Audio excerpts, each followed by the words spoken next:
dying. So, well, yeah. Oh, I'd be about surprised if that was part of the plan, though.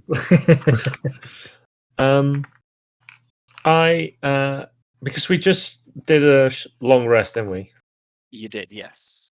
I wanted to try cast Lesser Restoration because I think me and Eve, like Eve the character, not the player, we got hit back like in the first session, and there was this. Oh, there's a lingering feeling in the back of your mind of whatever hit you.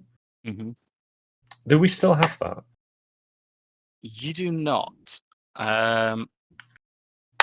Let me just double check something. Because otherwise I wanted to use Lesser Restoration to see if I could get rid of it.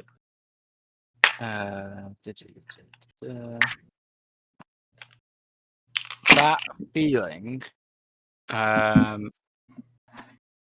as you were descending the stairs in that secret passageway and coming out into like the prison area, you can't put your finger on when exactly, but at some point in there, that feeling just slowly ebbed away and was no longer present.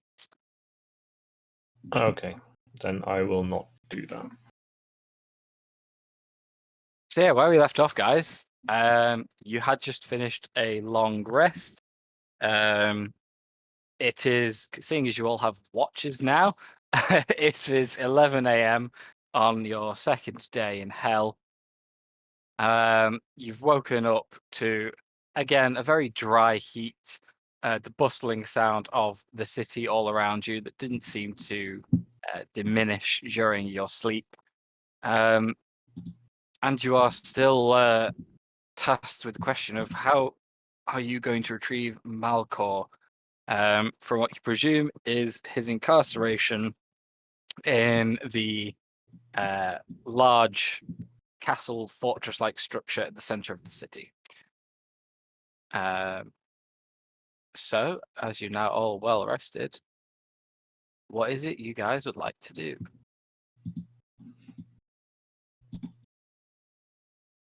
Do I need to roll any kind of con save or anything, Matt?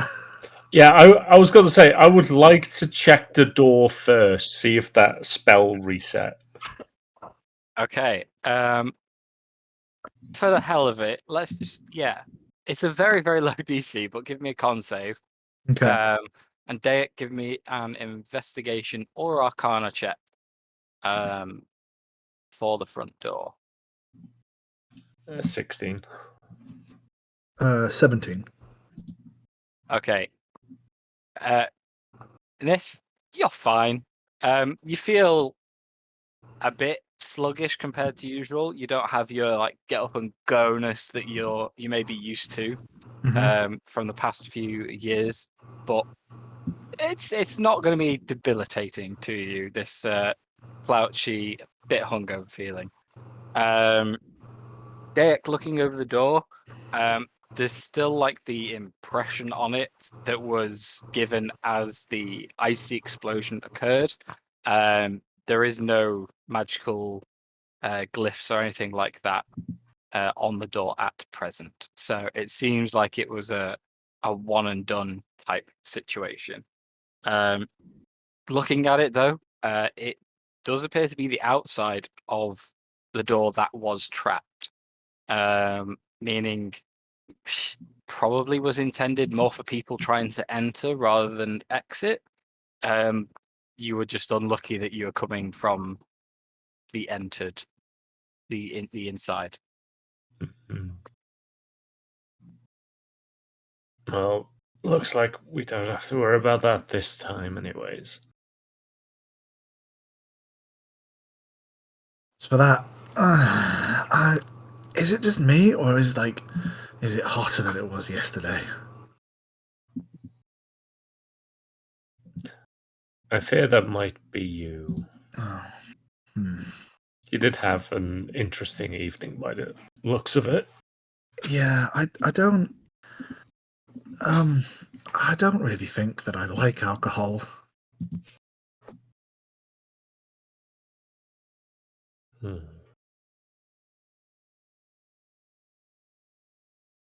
So what's the plan then? Are we headed to that tower? Because I feel like we've whatever kind of speed we may have had yesterday of going there to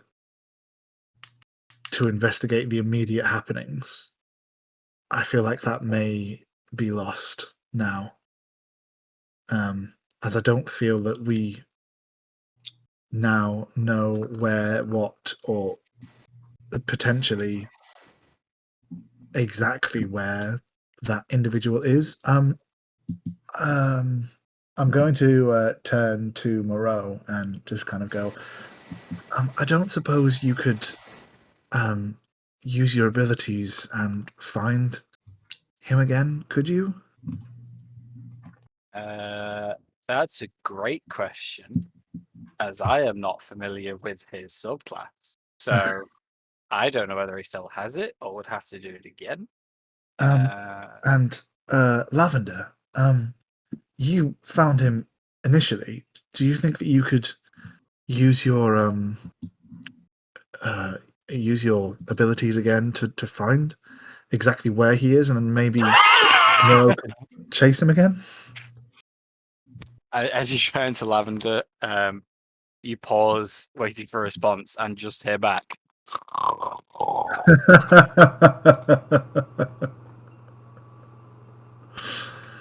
Oh, right. I'm going Well, to very, very gently kind of shake Lavender's shoulder.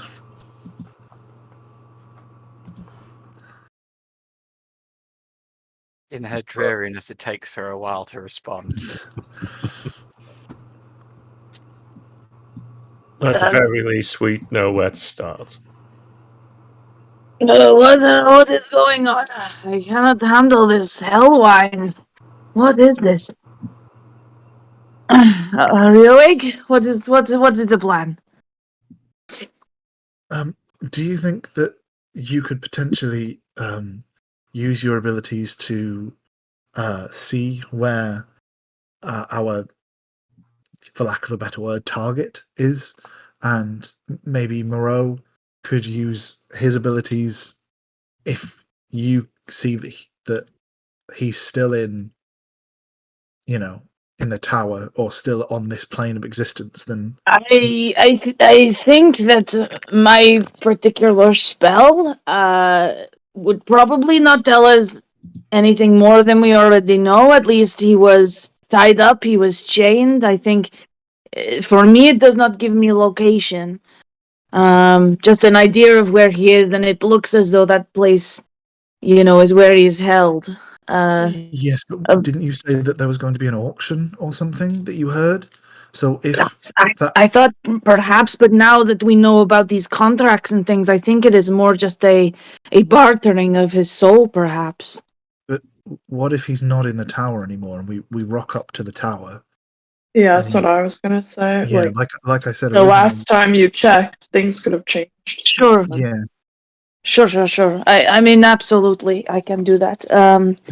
May I check? Sure. Go ahead. What is it? I'm just saying that if he would not have been this plane of existence, as in going back, then they would have need to come through this place. Wouldn't that be correct? I mean, potentially, yes, but also if there are many portals out of this place or doorways out of this place, if he was auctioned off, or if he's not here anymore and is under somebody else's lock and key, then he could be potentially anywhere. Oh, he must have owed something very big then.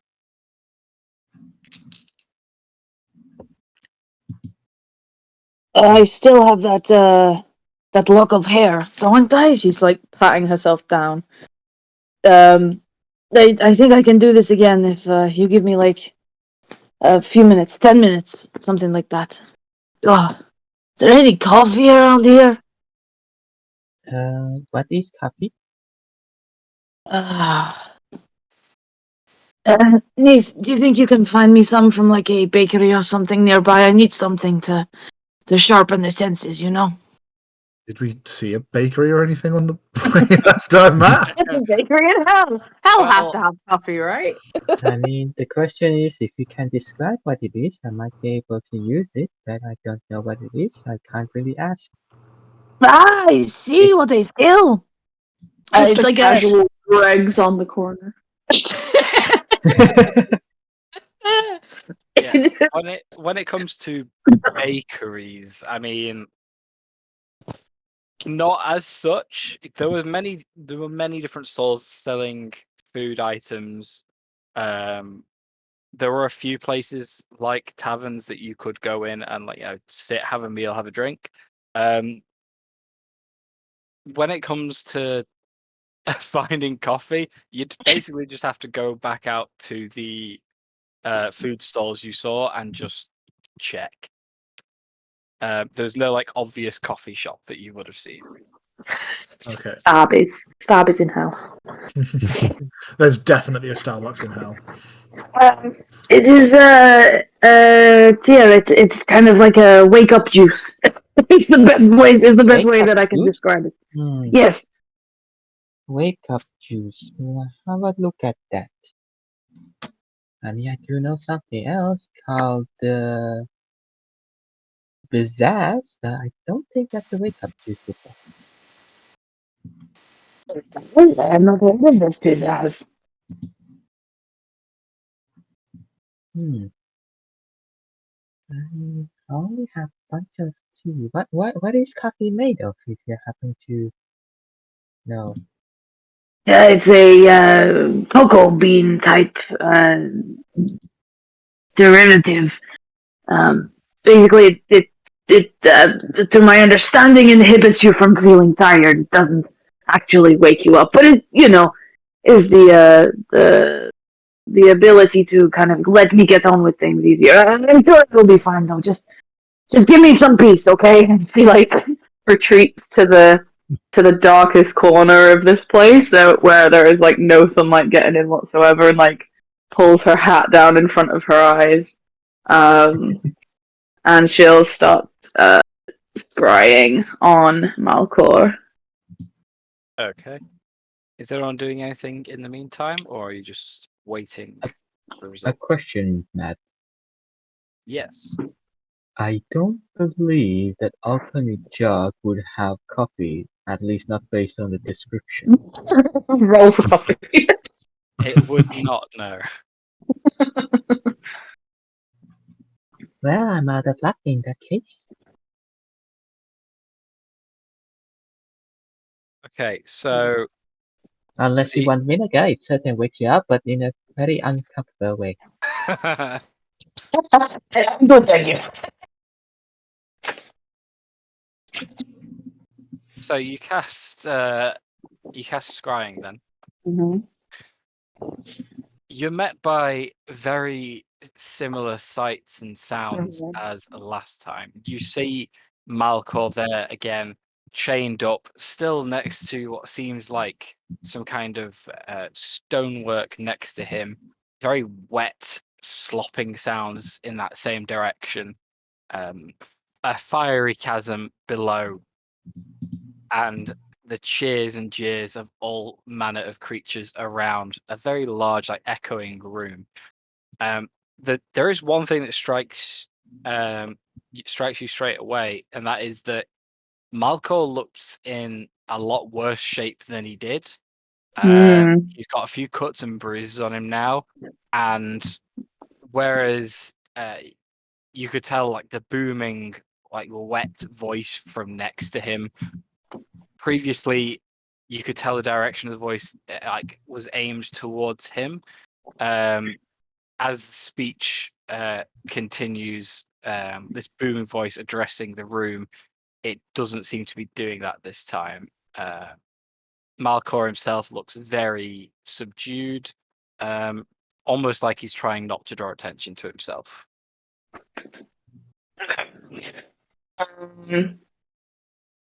She's trying to think who else is it, because she can't understand what they're saying this time.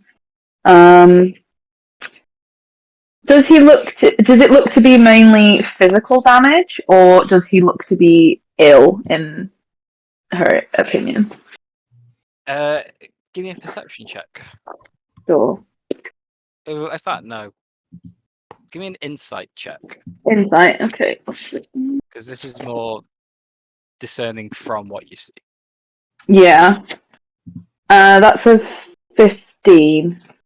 Okay. He doesn't seem ill. He does seem to have taken a bit of a beating, but in terms of like how aware he is, how sharp his mind is at the moment, he seems to be still actively like scanning the room every now and again. His like subdued nature seems to be intentional rather than that of a broken spirit. Hmm. Hmm. Okay. Are there voices, but you just can't understand the language this time, or there aren't voices? Yeah, I could yesterday, but it would take up another spell slot for me as soon as we're heading in. There was last time, obviously, like all of the different voices in Infernal, wasn't it? Or yeah, just basically like bartering over his we think bartering over his contract, or soul or something along those lines, degrading him generally, and just like I'm just looking back at my notes now.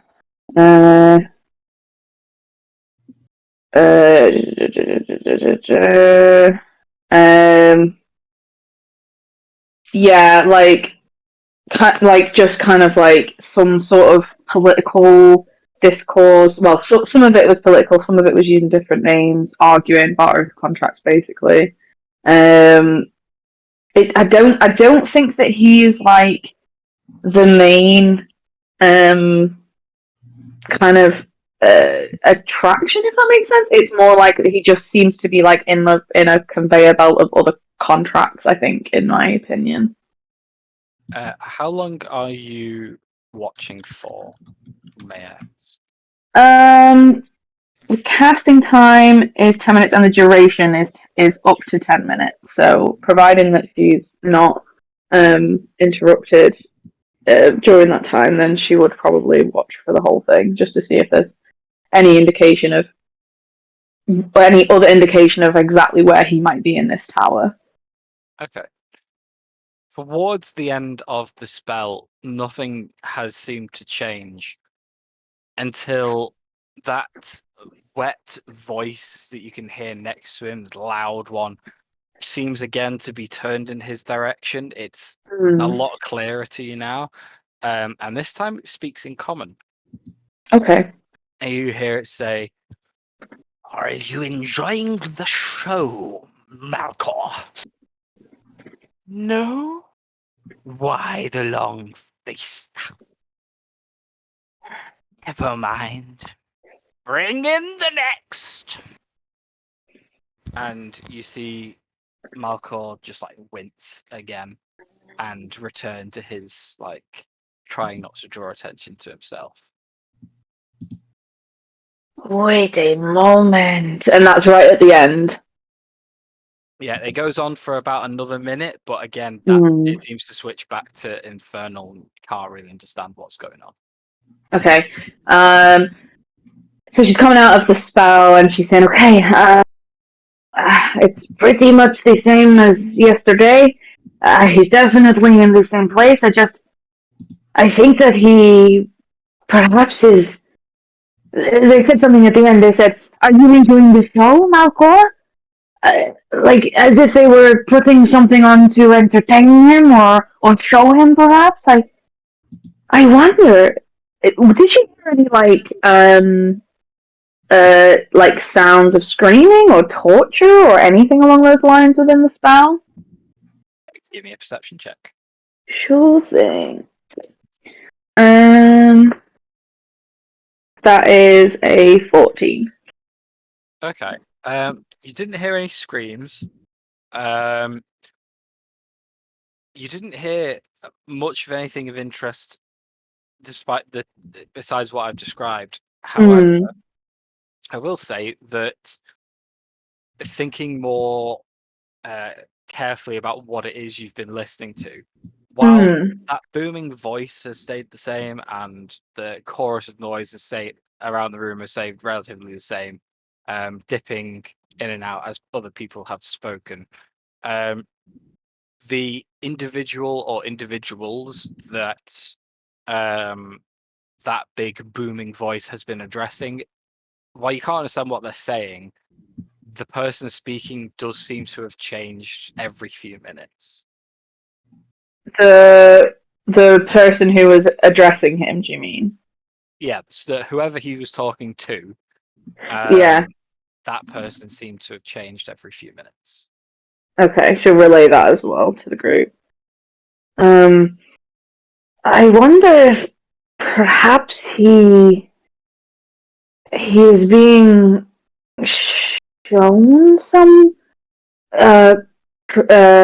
procession of people, or I'm not sure. There's something that I'm missing here.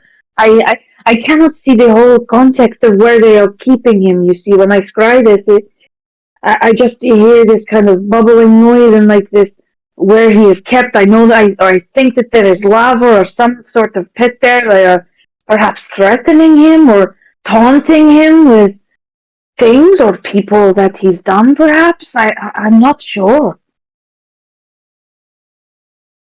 He doesn't seem to be. Sorry. Go on, Sonos, go on. He doesn't seem to be there of his own fruition. Definitely not. He's being kept in some way. And I believe that we are going to have to barter in some form for him.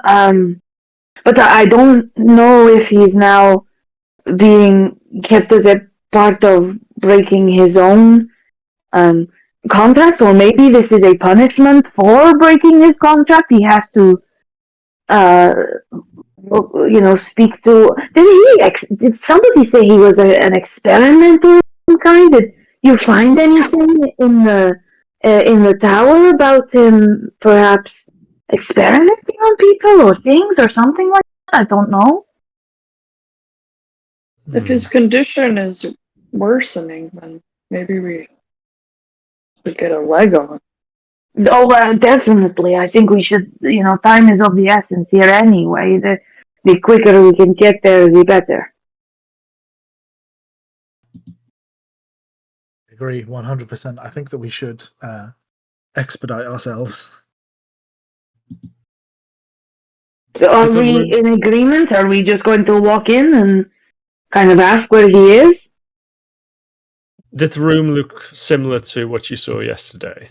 The same, yes. I think he's in the same place.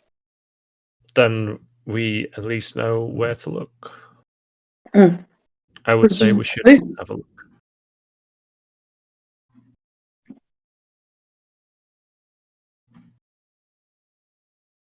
We're not 100% sure he's in that tower, but it's the best. Like it, yeah. Well, yesterday when Moreau was doing his searching ability, it seemed to point us in the direction of that tower. So, I mean, if it's the same general area of what you saw yesterday as well, Lavender, then I'm guessing that he's probably in the same sort of area. Maybe if we get closer to the tower, Moreau would be able to use his spell again and give us more of a pinpoint location for him. Are we just going to march up to the front door? I mean, that's what the lady said yesterday. It is open. It is reasonably open to the general populace, I think she mentioned. We don't the only try other anything sneaky. Yes, the only other thing, and it's very risky, is obviously I think told me the information broker said that he was caught sneaking in. Is that correct? I think. Or we could look kind of like he was trying to break in or something. Yeah, we could try that way, and maybe we'll end up in the same place. But there is no guarantee. and very risky rather than just walking up. That is a possibility. He's probably more powerful than us, so if he got caught, Precisely.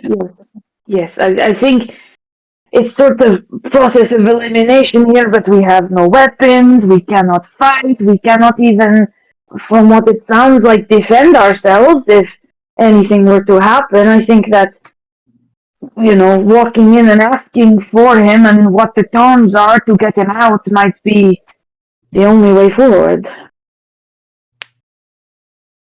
Well, Agreed. the thing is, it is possible to fight. However, based on that Lil Imps has been saying, I don't think that would be feasible. It might be contract bound or something.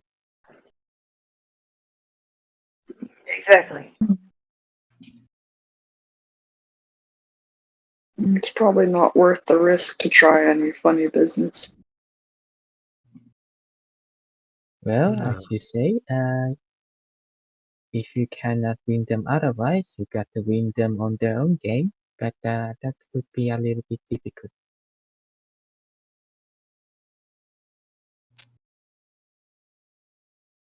At the very least, we can at least go there. If we're not Try allowed kind of entry, diplomatic option. exactly.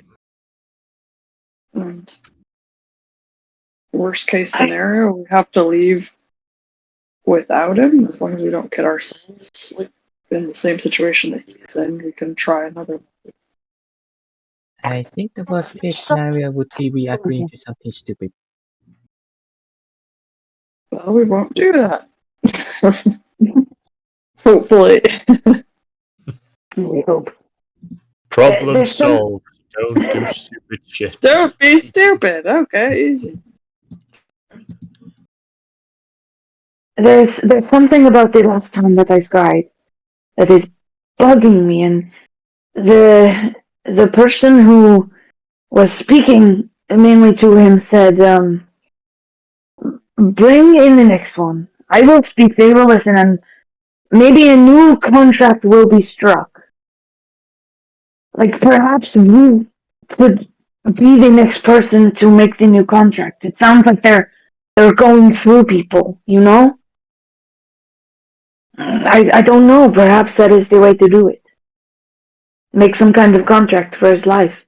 But what is it worth? We don't even know much about this guy. I don't even know if I'm rescuing, someone who does not need or deserve to be rescued. It is not my usual style. There's a lot of unknowns. Cannot agree or deny with your point of view because that is entirely correct. We don't really know him that much. Except that we have been tasked to save this person, who seems to know how to finish this latter half of the spell, which is a good reason for me to, give him a little bit help with him. What can be done? Now that I'm thinking about it, perhaps we jumped into hell a little too quickly. Well, was there any other choice? Only murderous creatures on the floor above, so I suppose not. I'm not sure which way is better. So to speak, that we would be sent to hell, or we would be sent to hell. But I think this is, although weird, but the better choice of the two of being sent to hell, I would say. If we enter the situation like you're supposed to haggle, just be prepared to walk away if you can't strike. Yes, and be careful with your wording. We don't want to get trapped into anything that might bite us in the butt later. Basically, don't agree with anything unless you know exactly what you're agreeing to. Precisely. Very important. But what if they offer you a cup of coffee? Well then, I might have to take it. Well, shall we proceed then? Let's go to Indeed. the tower. Okay. Making your way out onto the back onto the streets of Grenpoli. It's just as busy as it was yesterday. When you make your way to the main highway that you have visited previously and start your walk towards the tower at the center of the city. Are any of you doing anything while you are on your way? Getting a coffee. Alright, I give do me have a tea, but I don't have coffee. give me an investigation check for keeping your eyes Ow. open. Nat Not Uh-oh. one. She hasn't had her coffee yet. You'll find something coffee looking upstairs for sure. You're about 2/3 of the way towards the tower when you hit an intersection of what seems to be another very large street meeting this one. It too lined with shops and merchants of all kinds. Mm-hmm. At the corner of this street, you do see kind of the hell equivalent of what looks to be a coffee house. It's got the same kind of stone front with a bit of what's the word for that? A bit of decoration, a few fabrics here and there to make it obvious that it is a shop. There's 2 tables with 2 chairs each out front, and what appears to be a counter with someone selling all sorts of liquids and solids that you may call food. It's a very small, purplish horned devil, trying his best to entice people to get to come and shop. And as you walk up to it, walk past it, you first don't think it's not the kind of thing you're looking for until the smell of coffee beans hit your nose. Wait a minute. She'll walk in and see. Is there anyone else at the counter, or is it just her? Everybody else has been walking past this place, not even giving it a second look. By the look on this guy's face as you approach, you wouldn't be surprised if you were the first customer of the day. He looks overjoyed, grinning some very pointy teeth.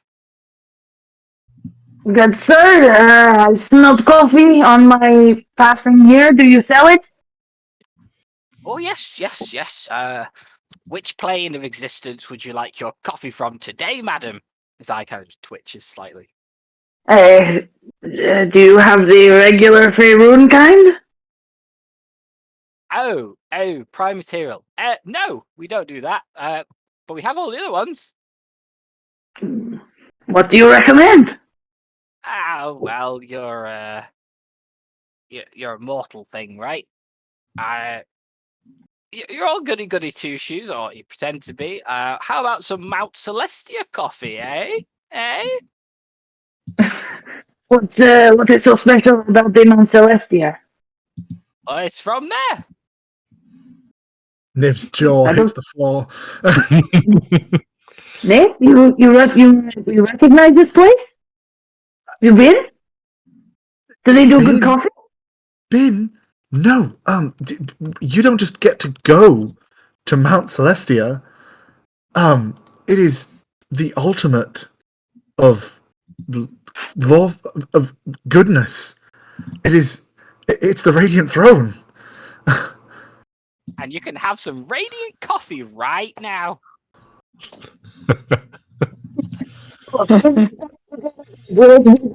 Stop me from feeling so dreadfully tired and warm. Not sus at all. Sorry, I didn't catch a word of that, Frankie. She said, look, I forgot what she said. Said, look, I just need to know if it's going to wake me up or stop me from feeling so tired. Well, that's what coffee does. Can she roll insight? You can. Okay. Oh, 11. What? What is it you're trying to discern? Because there's no one in the store, and that's never a good sign of like a good restaurant or establishment. If what he's selling is at least truthfully coffee. You can tell in the way he's speaking to you, he's Yeah. not trying to. It's not like he's got this demeanor of like a smooth salesperson trying to pull the wool over your eyes. Yeah. He's very nervous Oh, about actually having a customer and very excited, and he's desperate to tell you something. All right, good sir. Give me a what do they call it nowadays? Venti, a large, whatever it is, of your celestial coffee, and how much would that be? Oh, well, it's from Mount Celestia, as your friend said. Very prestigious, so that'll be 1 silver piece. 1 silver? Sure thing. Take it. Takes it. You see him rummage around under the counter for a few minutes before you hear a slopping noise. And then a little stone cup is placed on the countertop with a kind of bright greeny blue liquid floating around in it. Huh. Thank you. It is unusual, but I'm sure it will help. she'll take a little sniff. Does it smell like coffee? As you pick it up, you can see that as the liquid moves, there's a few chunks of something in there. You take a sniff of it. Give me a perception check. Sure. Oh, 10. There is an aroma of lavender that comes off the top of it. Very strange from a drink. There's a hint of something else you get for a few moments, but you can't quite put your finger on it. It's mainly just overwhelming lavender and like floral scents. Well, smells strange. But Nif. bottoms up. All right, carry on. What were you gonna No, say? no, you've done it now. You've said it. Yeah, she'll take a sip. Fuck it, go for it. As Nif opens her mouth and goes, "Tell me, sir, what level exactly is this coffee from?" As she just fucking downs this drink, Ready? trying to get a bit more information out of him from exactly what level it's from. Oh, only the highest here. I want to fucking insight check that. Yeah, same, Matt. Oh well, I mean, I rolled a 3. With my insight, that's a 2, Matt. Unnatural 30. 30. I've got an 11 and I rolled a 19. While I don't like to use insight as just a lie detector test outright, he is lying through his teeth. Frankie. Yes. As you take this swig, at first it tastes quite nice. It's quite sweet. Matches the color quite well. A few of the little chunks that you saw in it go down your throat. They feel quite squidgy, not quite right. And the aftertaste that you get is very irony and metallic, and you know when something it doesn't quite taste horrible, but your whole body goes, "Oh, I'm not sure about that." Can you give me a Constitution saving throw? Yeah, sure thing. Okay, that's not too bad. Con saving. 18. Please. Yeah. I don't want to die for coffee. That feeling of not sure about that. It's there for a minute, well, a moment, and then it goes. And no, actually, no, that's okay. The aftertaste is still quite metallic, but it's still it's sweet. It's not that bad. Lovely. Would you say that's a coffee you would die for? Had better. It is, what's the word? Definitely exciting. Thank you very much. Would you like to accompany that with the tea called death? You have a tea called death? DETH, yes. Does it kill you? Because if so, no thank you. There is no A in there. Sticky. I Sorry, got now I it see what you mean. It does sound quite strange, doesn't it? Yeah, have you had much trouble introducing that to people? I wouldn't imagine many people say yes. It does taste quite nice, though. I might use it to wash this one down with, but I spent the whole silver on this, so I may as well drink it. She'll tentatively drink it, and you can see her like grimacing as the chunks like go.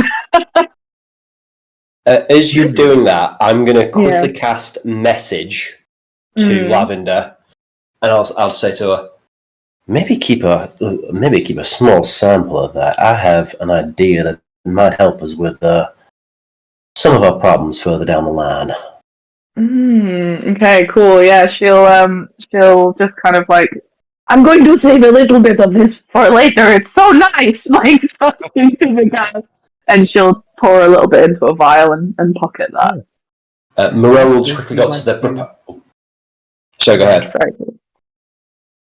I just wanted to say that you said they would like to savor the taste. Right on. Moreau's just going to go up to the proprietor and go, excuse me, sir. This looks like a very fine establishment. I would love to. I think my friend has very much enjoyed her beverage. But what is the name of this establishment, just so we can recommend it to people? Tops and stuff. Tops and stuff? Tops and stuff, yeah. Tops and stuff. Okay. And you said this was the very finest Mount Celestia coffee? Of course. From Mount Celestia? Yeah. Procured it myself. Oh, well, that is very lovely. And what did you say your name was? I'm Cup. Your cup. And this is stuff. Of course. That makes perfect sense. Thank you very much. It is a good day to you, sir. Good day to you. I love it. Okay. So, yeah. go on. Does it wake her up? That's the question. It definitely does wake you up. It's not in the same way coffee would. There's no real like caffeine kick you're getting, but the loops you've just sent your body in, the ups and downs, that's woken you up definitely. Okay. Yeah, go on. Besides that vial, on your way to the tower, are you just finishing this? I think she would probably throw like, you know, when you just get a coffee and like you're not really into it, or like something like that, and you're like, I'm gonna drink as much as I can, and then when she gets to like somewhere between the 3/4 and halfway point, she's gonna throw it away. Okay. In that case, can you give me another Constitution saving throw? Yeah, of course I can. Oh, that was good. That was 13. Okay, good to know. So you guys just proceeding towards the tower? Yep. Okay. No more coffee pit stops. Yeah. As we're walking, I'm just going to say to the group, well, I believe we have evidence of a devil just breaking a contract. He promised a Mount Celestia coffee, and I don't think that was from Mount Celestia. Oh, you are correct and sharp, Moro. So we might have blackmail on him at least. Was their contract written, though? That is true. Or signed? I think it depends how they would interpret it in the law, but that's a very good point, Dayak. I would argue that any kind of transaction like that is a verbal agreement, would you not? Once the money is put down, he has to deliver what is promised, or we have to get in touch with something like, I think they called it trading standards back home.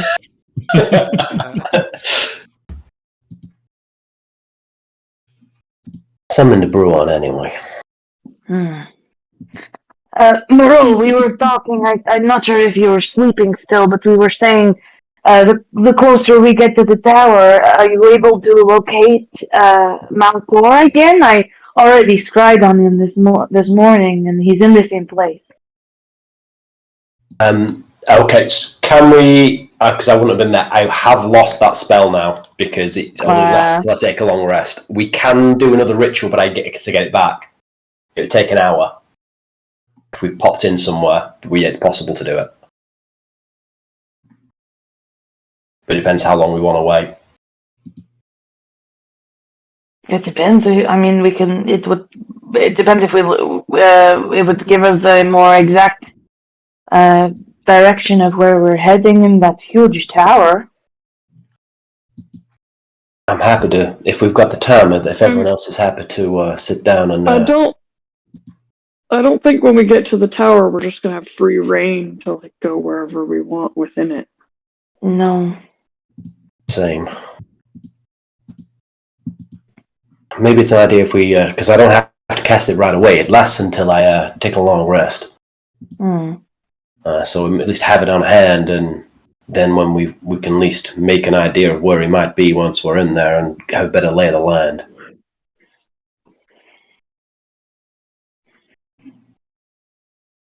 Is there anything else anybody wants to do before we get there? Not really. Then let's make haste. Okay. Unless you want to talk about all types of inventions, then maybe, but other than that, I think it would be good if we just, move on. I think with my previous count, I have at least brought 3 persons to death so far.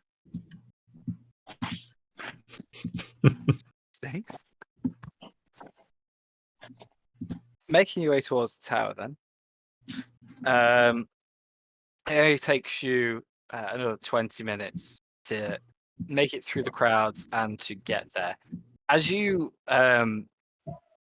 emerge from the end of the busy street you're currently traveling down, you can see the majority of the foot traffic stops maybe 40 or 50 feet from the outer wall and gates that surround the tower.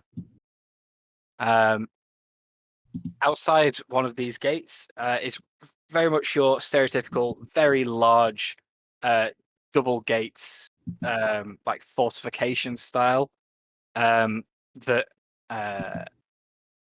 stick out from the walls. But at the sides, you can see smaller little doors that are obviously used as more of a day-to-day way of getting in and out of the tower grounds. As you approach, there is a solitary devil at each of these gates, these smaller gates. One of them holding a clipboard that seems to make eye contact with you. And as you approach, he stands about 12 feet tall, very stereotypically red, covered in spines, kind of a frown on his face. The clipboard is very out of place in this image before you. He just goes, Right. Do you have an appointment? No appointment, but we were hoping to come in, possibly to strike a bargain. We are obviously willing to wait. We understand that turning up without an appointment would not be. We wouldn't be expected to be admitted immediately. That's fine. No one has an appointment anyway. Right. It's just through that door there, then, and he looks you over, like up and down the whole group. Do you have enough provisions and stuff?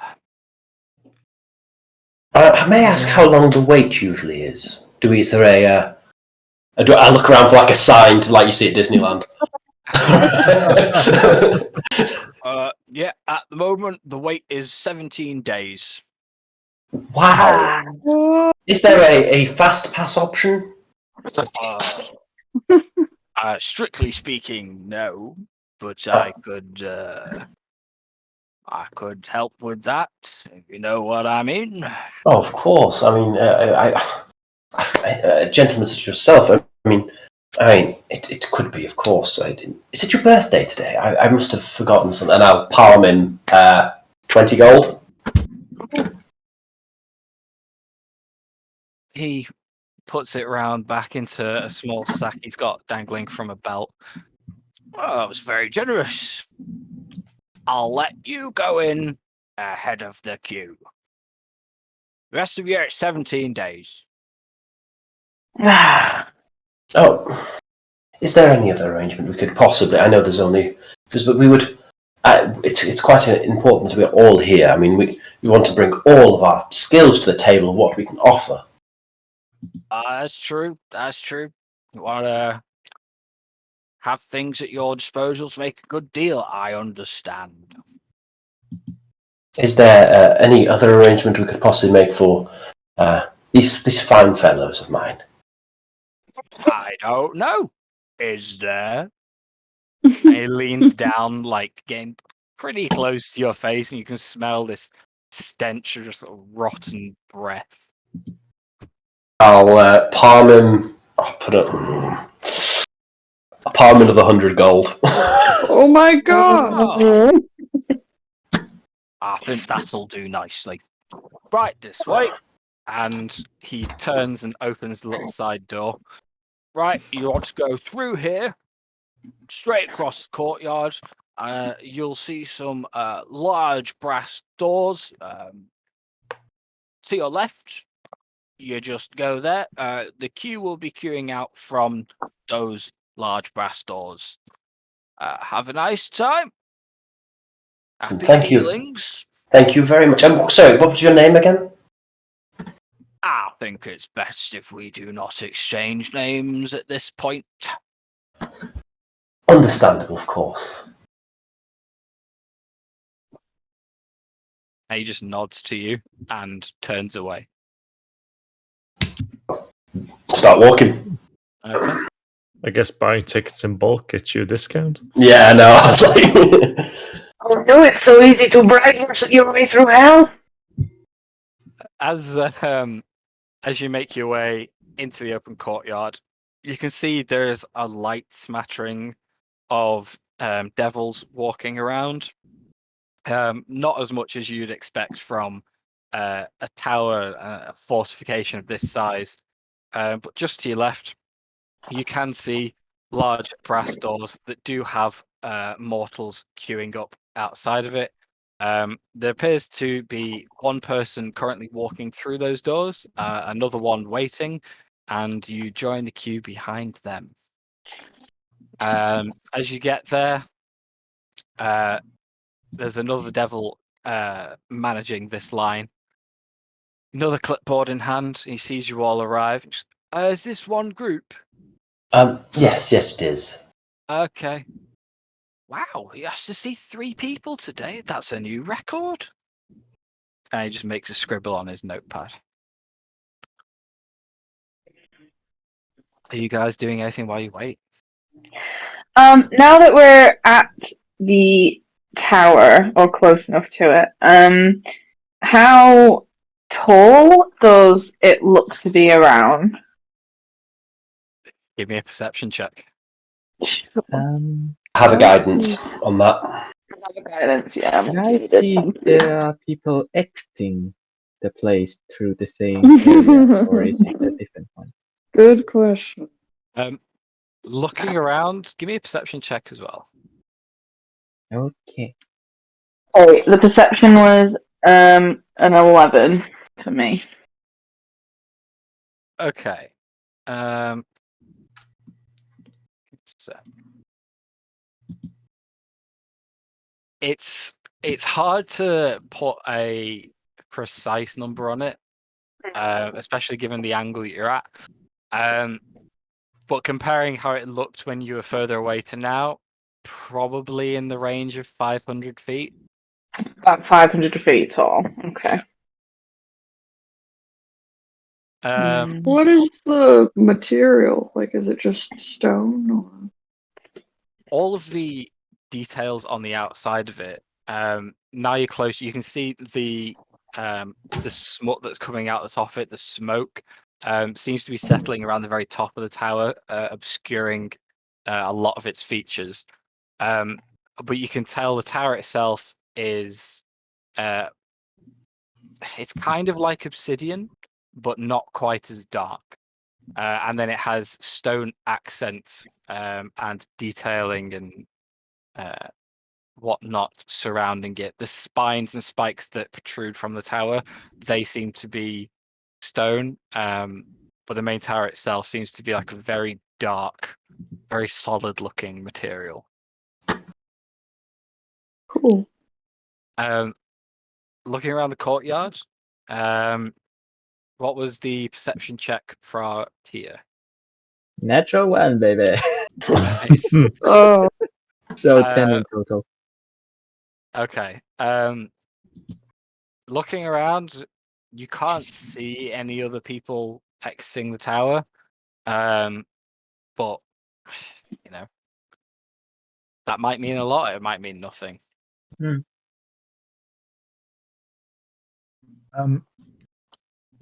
Ever since the palming of the gold, as we've been walking forward, Nithsira has just been humming a low tune mostly to herself. And while she's here, now that she's in the heart of the city, and now that we're actually heading towards Beelzebub, she is doing that in a way as a little prayer, as she is asking for strength and guidance, Matt, just while walking forward. Okay, good to know.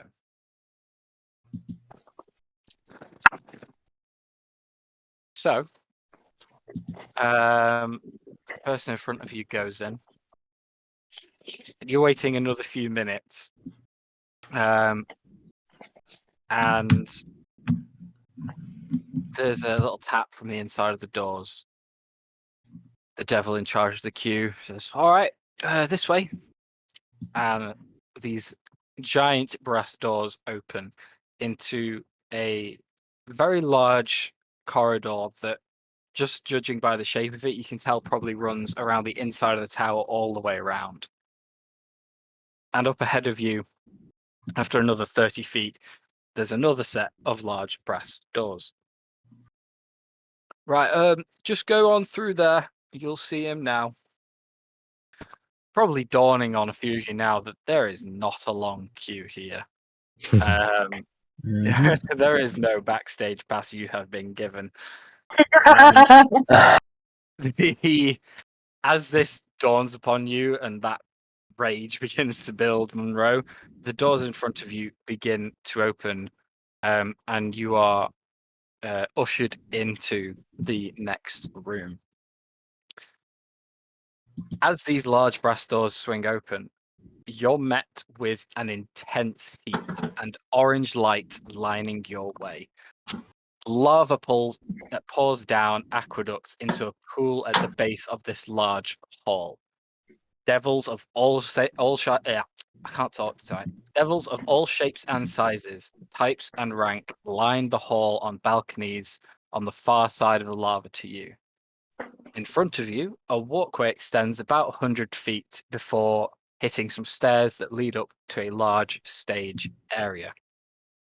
While making your way forward, you see a skeleton, smoking, charred, and staggering slightly, hit the ground at the top of these stairs ahead. Beyond, you hear a wet, strained voice echoing through the chamber. That's what they always forget about the Lord of Lies. I'm always true to my word. And echoes of laughter call out from the devils around the hall. Cheers and amusement, all in agreement with this large voice. But despite the incredible volume, you can't help but pay very little attention to it, as now your eyes are meeting the source of the original booming voice.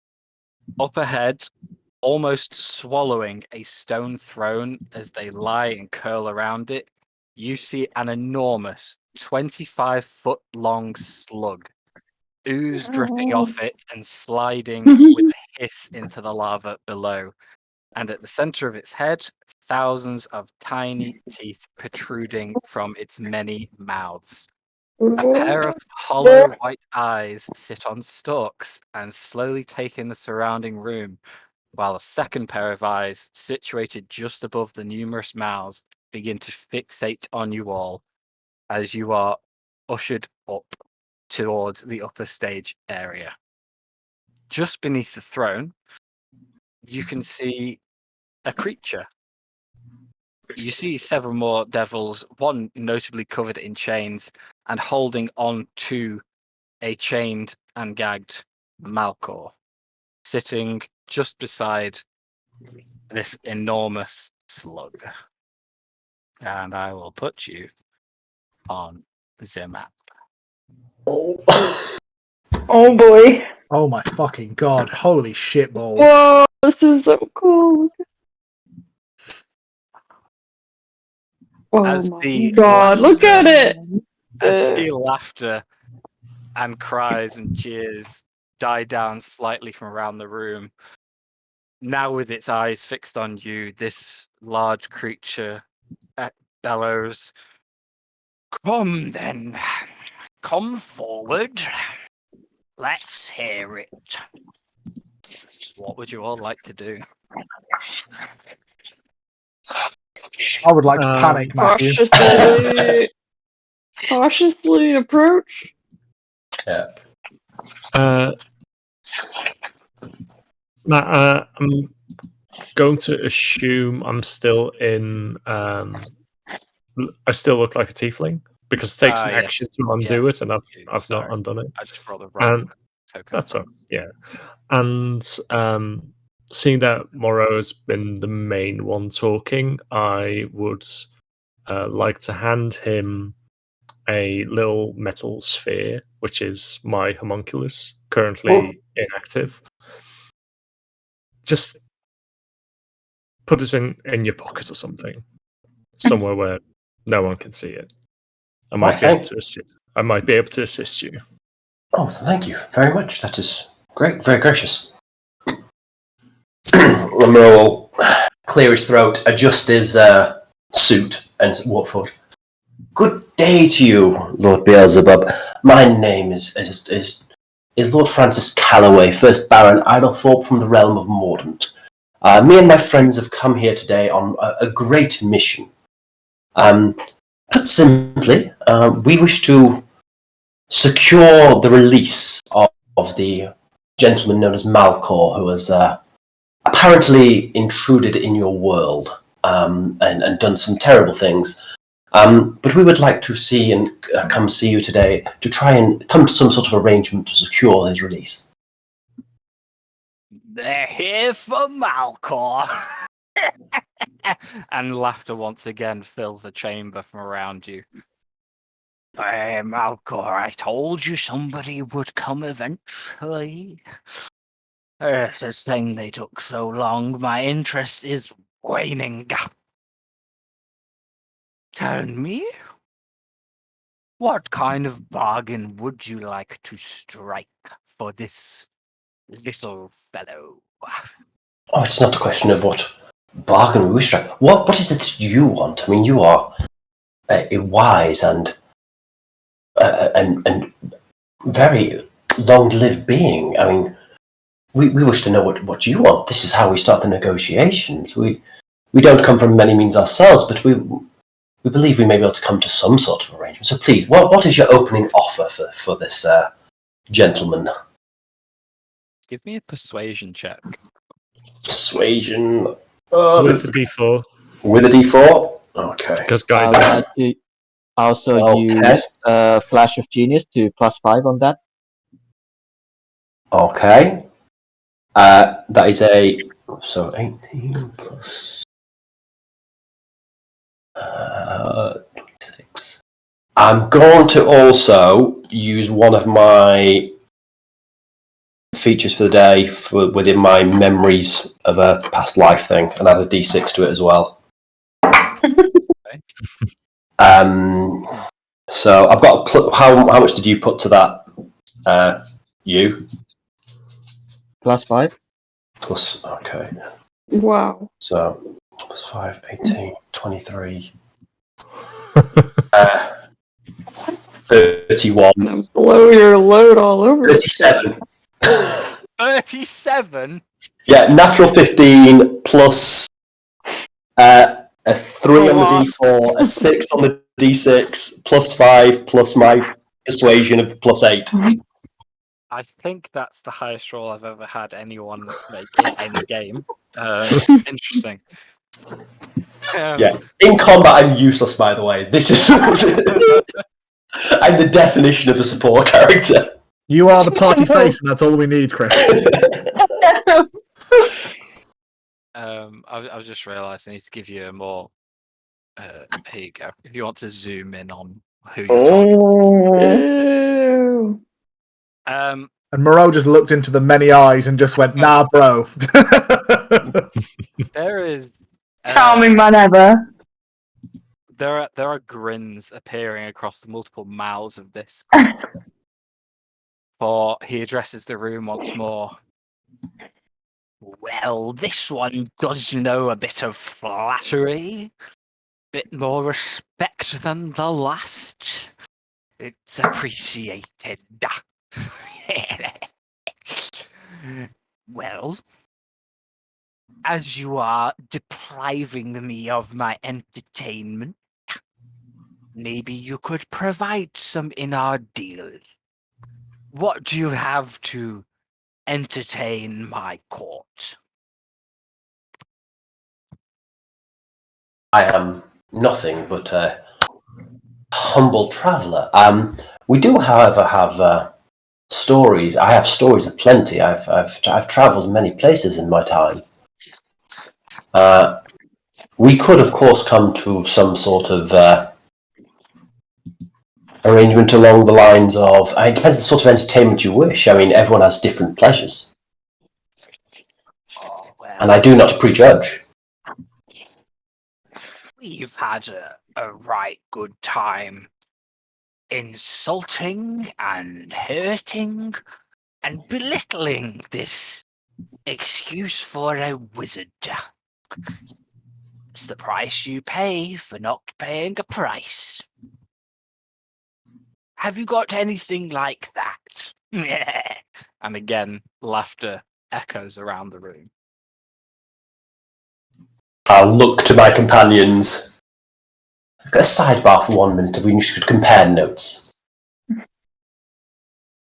Take all the time you need. Of course, my lord. Okay, so what do we got to do here? What's everyone got? He's just a criminal, right? He just broke in somewhere? Is he just going to replace him with another one when he kills Malcor? Can't we just speed up that process? There must be some criminals in hell. I'm sure I put a few of them here myself. I have an idea. Go ahead. Yeah, Moreau walks up to the back. There is one thing. We obviously, I figured it needs to be a fair trade, of course, or at least on our part. Malco here, from what I can gather, he was a criminal. He tried to break in. He walked all over your laws, all over your rituals here, your customs. He insulted you, and now you should belittle him as would be befitting. We have an issue ourselves. We came across someone today who would be in need of a certainly punishment, who has brought disgrace to your city. Oh, terrible disgrace. Awful. They reneged on a contract with us, with my friend Lavender here. There is Oh. grumbled discontent from around the room and confusion from the audience as they begin to mutter amongst themselves. I would think that you would want to punish this person for doing such a simple. It was a simple transaction as well. My friend here, she came. We were getting a coffee on our way here, and this gentleman, I believe he said his name was Cups at Cups and Stuff, claimed to have coffee from Mount Celestia. He insisted it was from the highest level of Mount Celestia. Yet, I can bring but we have a sample here to prove that it's clearly not from there. Money was exchanged, a verbal agreement was made, and this person not only lied, but they insulted your good name by betraying a contract. A contract under the law is when any consideration, such as a financial thing, is given in promise for other goods. He committed fraud. And if he's doing that... It was terrible. And it was terrible. It tasted awful. I've seen my friend... She's not even... I know she's pale, but she's not usually this pale. It made me feel very, very wrong. And I was really enjoying my time on this level of hell, but this guy, he really, really brought down the vibe, So if I provide details of exactly where to find this person, and this information, perhaps Malcor himself could be released, and you could belittle him, insult him, bringing your good name into disrepute. As you gesture towards Lavender when you say this, it is now that you realise just the roots of her hair, just for the first few centimetres, they've kind of gone like a greeny bluish colour. Very subtle, but now you notice it, that's definitely happened. This colour was not by choice. It would be fine if it was, but... The purple, this is my choice. This you mean... Oh, it's... Yes. You can see we are being very... I'm sure that all of the assembled nobility of hell would want to see this person, this fiend, punished. And I'll provide details of where to find him. I've provided this information. I believe that's a fair exchange for Malcor. You mortals are all the same. Not a lot going on in your heads. Was a contract signed? No, it was not. Then no contract was breached. Indeed, it was worth an option. Tell me, how did you know that he lied? Because coffee from Mount Celestia would not taste like this. And also, I'm very adept at finding such people. I'd be happy to help you root out a few lies in your own court. I mean, I hear that there are terrible plots that go ahead in places like this. And I heard you call yourself a Lord of Lies. Surely you want to be the only one doing such a thing. It's not that I want to be the only one. But I have to admit, knowing that there's a devil in my city who is so incapable of a simple lie is annoying. I will accept this as part of our contract, but Malcor here has been so entertaining, I could not give him up for a simple punishment on a fellow devil. You have to offer me more.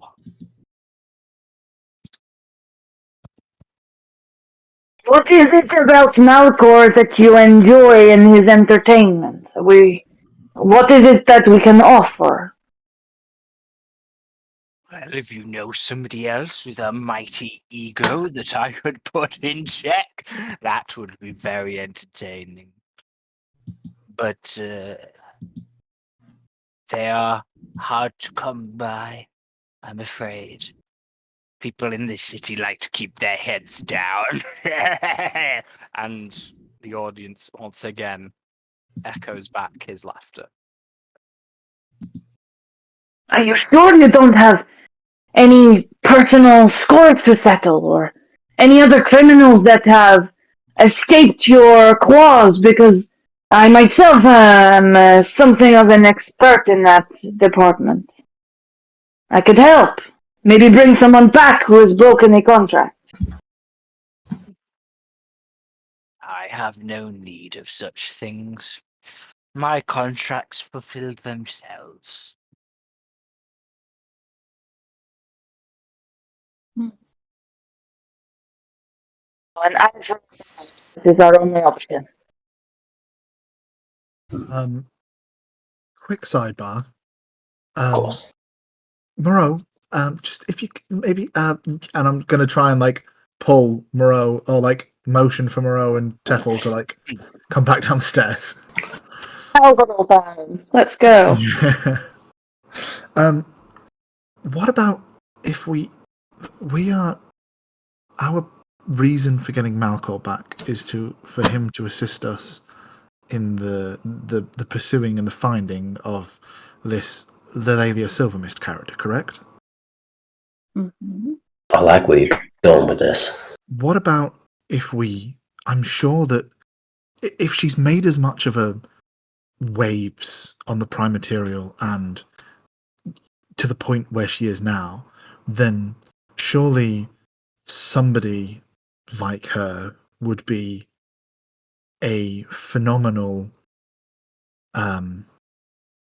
captive for somebody like Beelzebub. Perhaps maybe we offer to exchange him for her in getting him back to help us find her.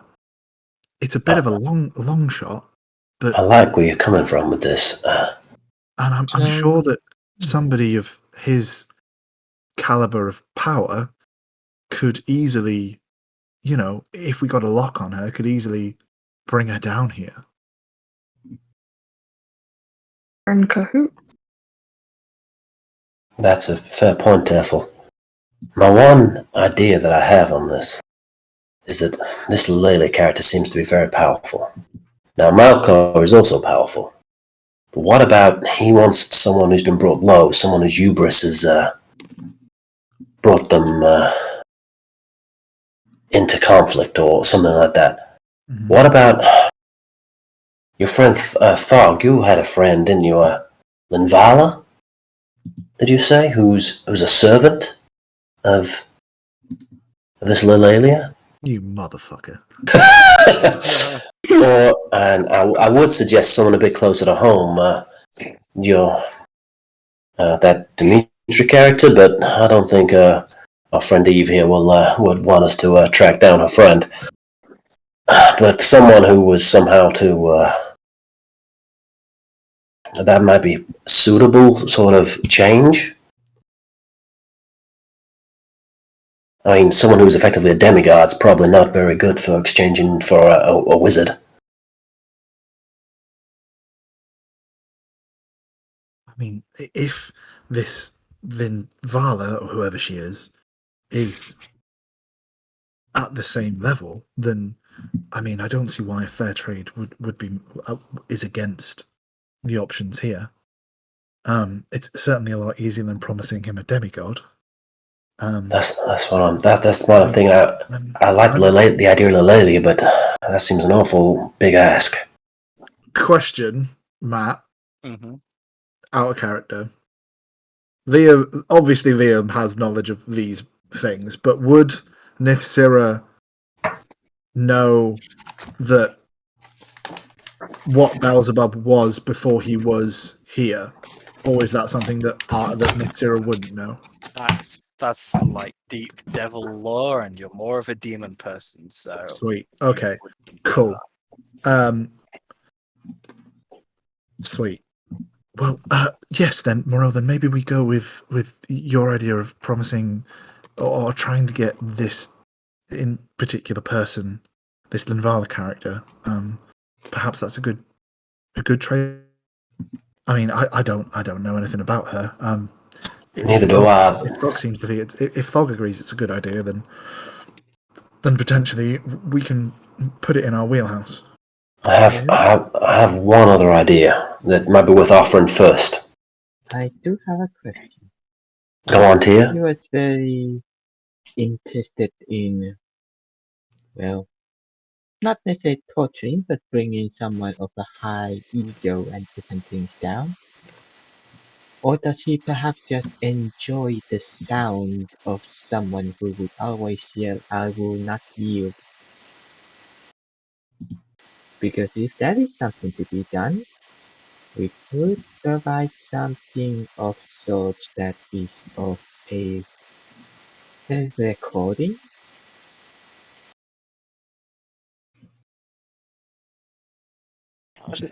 Tons of Yeah. feedback there. Yeah, there's a load of feedback there, you. A lot of Sorry. feedback. So It's there it's is coming something we through. could create that is of a recording of something of someone who has a very big ego that doesn't yield. Would that work? It's worth A offering. recording of them. I think you should know as well. You know, it's Artificial 101 at one point. No, I do understand what you mean. I just do not really think that that would be enough of a trade. It just depends on whatever tickles his pickle. If it is I the mean, case His of Highness. yes, if it is just the thrill of getting the same sort of reaction, then perhaps that is what he'd be after. It's worth a try. I mean, we could offer it first. What was your last idea, Moreau? I have an ability. I don't like using it. It's gone wrong once or twice. I mean, Devils don't like demons, right? oh dear. I could offer him a demon to punish.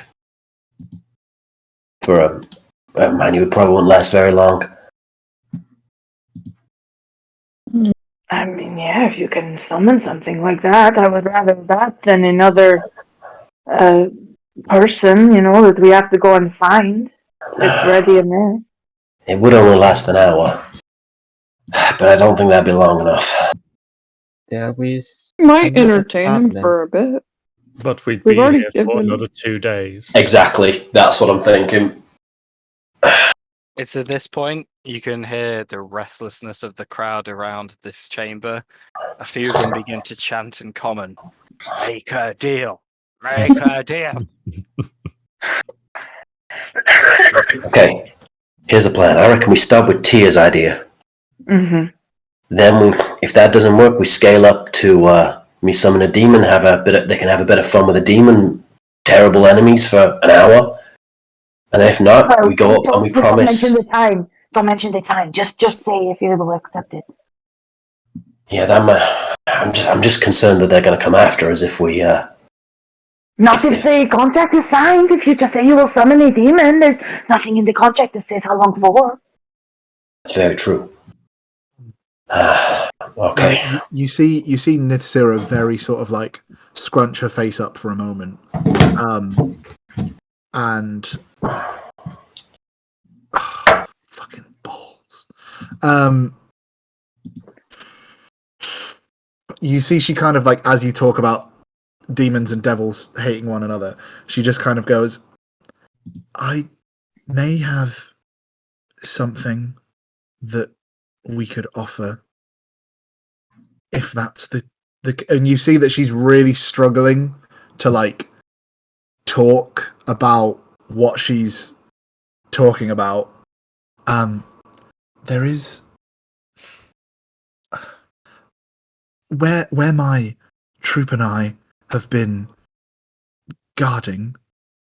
There have been many, as I've said, demonic incursions, and it seems that the forest where I'm from, they seem to be almost looking for something, searching for things, constantly popping up in places that they shouldn't, in these ruined cities that are long lost.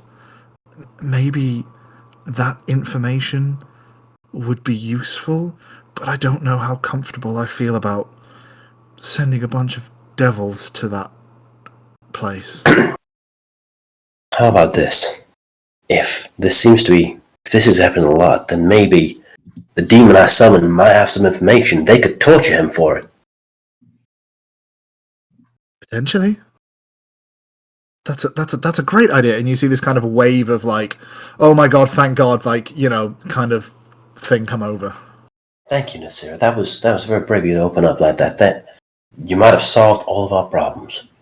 So we go in with tears first. If not, we go to the demon, possible information, something they can torture. And if not, we offer, let's not be specific here, to track down a servant of the Lady of Silver Mist, a powerful one, and bring him to them. Yeah, but we stipulate that in the last one that we need him to be able to find this powerful servant.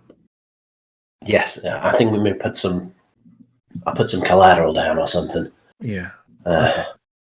Okay, that's a good idea. So I'll go back over and say, apologies for the delay. We were merely trying to come up with not in that accent, because I would know. Apologies for the delay. We were obviously trying to come up with a suitable proposition. We offer three. We have three potential. The first one is you want to see someone suffering. You want to have them suffering over and over again. If you've enjoyed our friends so much, our friend Hitia could get you a souvenir of it. A perfect recording. Suffering over and over again to enjoy at your leisure whenever the instinct takes you. I believe you with such technology it would not be available down here. It would be as much a curiosity. You would be the envy of every other devil. That sounds a bit boring to me. What do you think, guys? And everybody around the hall just laughs and jeers. We prefer it fresh. The second offer is not someone suffering. However, it would be something to aid you, something to help you in possibly advancing your position within the hierarchy of the hells here. You would again be a valued person to anyone who had this information. My friend here, she is a hunter of demons. I know that all of you here, that the demon scum that bother this plane are, of course, an enemy to all. However, they have apparently been looking for something recently. I could bring you a demon to this place, to this location right now, and you could torture it for information. You see the teeth grin in his jaws. What do you mean by right now? Within the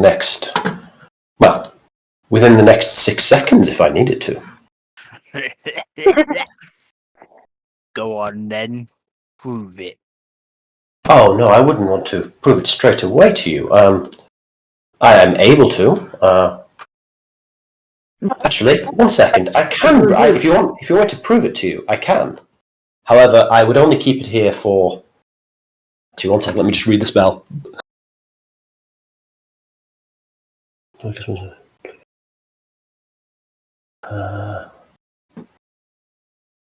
Okay, 1 second. I'm trying to look at what happens when I lose concentration. It will go wild. Yeah, that's what I'm thinking. If I lose, That is not a foul. Doesn't disappear for 1d6 rounds.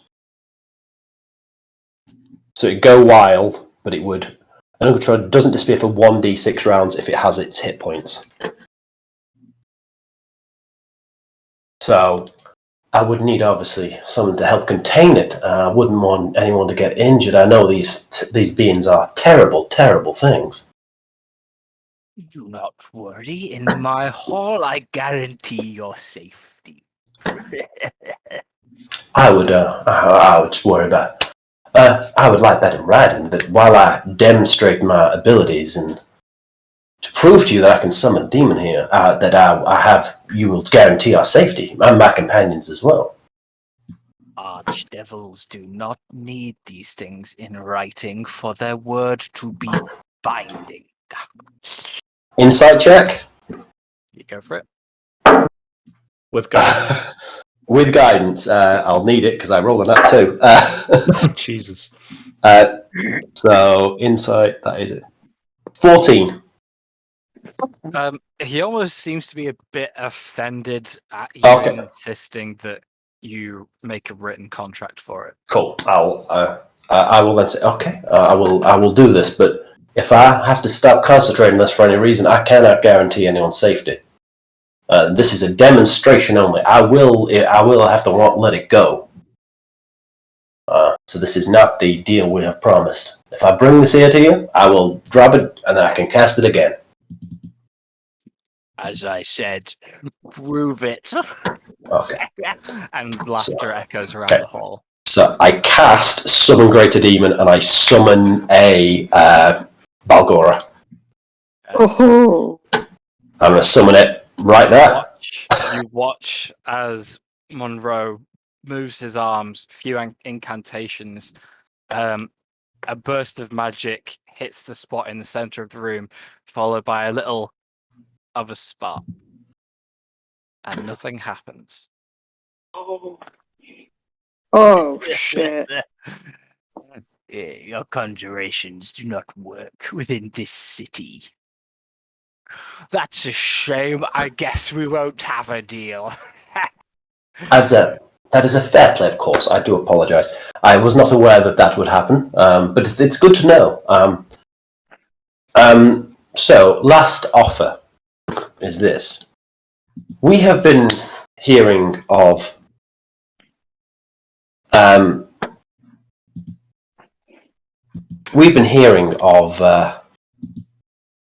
a creature, a terrible creature, Lelalia Silvermist,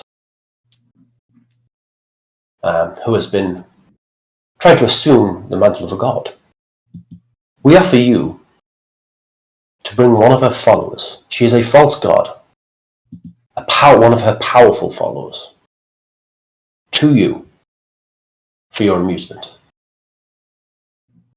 A believer in a false god, gaining power from a false god, enough to laugh at their own ego. You can laugh at them for their misbelief, for their staggering sense of stupidity in following such a obvious ploy. All of that ego, not just believing in a religion, but one that is not even a real god. So much of it. However, in order to do this, we would need our friend Malcor here, but we would be willing to offer some form of collateral. Now, this sounds more fun. So, you bring me one of these egomaniacs, these believers of lies, and I have fun. I think we can come to an arrangement with this offer, but of course, what happens if you do not? If you do not, I want one of you instead. What is our time frame? missed that. What was that? What is our time frame? Why? Still didn't catch that. Sorry, I I did didn't not hear ask. that either. Said- What time frame? She said. Oh, it's my headphones dying. You're breaking up. She's asking Yeah. what's the time frame that we have. Like- How long do you think it will take you to get one of these followers? Oh, I would say, I would say a month, possibly. Within a month, certainly. We could find one, procure one, bring one back. I would just confirm with my colleagues that they believe this is possible, but a month would sound reasonable, would not to you? For an immortal being such as yourself. Barely I have to wait a month without a plaything? A month sounds fine to me. Okay, So, I will just confirm. But yes, the terms of if we do not. So we'll confirm a time frame before we make the bargain, of course. But I'll just confer with my colleagues here. But so if you do not, which one would you have? Would you like?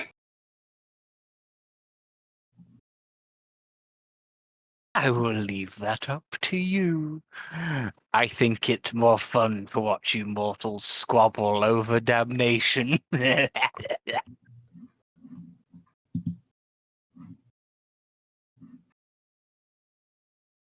Allow us a sidebar to decide. Of course. this is scary. So, anyone wishing to put themselves up? The offer's there. Could always draw lots, cards. You did say why not fast wave, no? The homunculus. Mm-hmm. Would that work? It's Diax, homunculus. I can make another. It will not be big. He's not gonna go for that though. It's big. How about a name? Rather, if What it have you? comes Have to you? it, Has your that's homunculus fine. got a name? It does not. It can be given anything. I think if we could give it a name and just say it's this, it's this. We don't specifically say it's this, and we just give the name. So it could be Fido. We don't He's specifically gonna say. want to know who it is. I'm hoping maybe we can talk around it, but that's a fair point, Tefel. I don't like just offering one of us up in exchange. Well, Lavender just said, as long as we just bring someone here, it doesn't have to actually be one of us. But he said that we have to use one of us from this current party as, I'm guessing. I don't want any of us to potentially be here. I mean, trying to find this Linvala character. It doesn't have to be her. Well, I mean, I said any.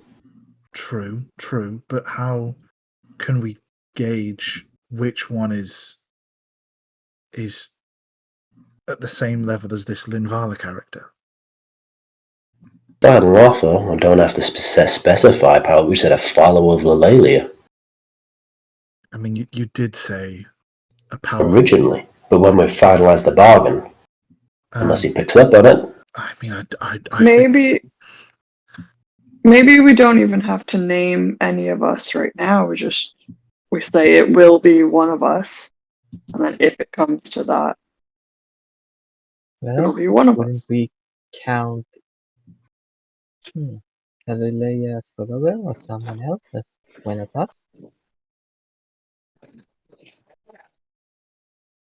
Not sure if that would work.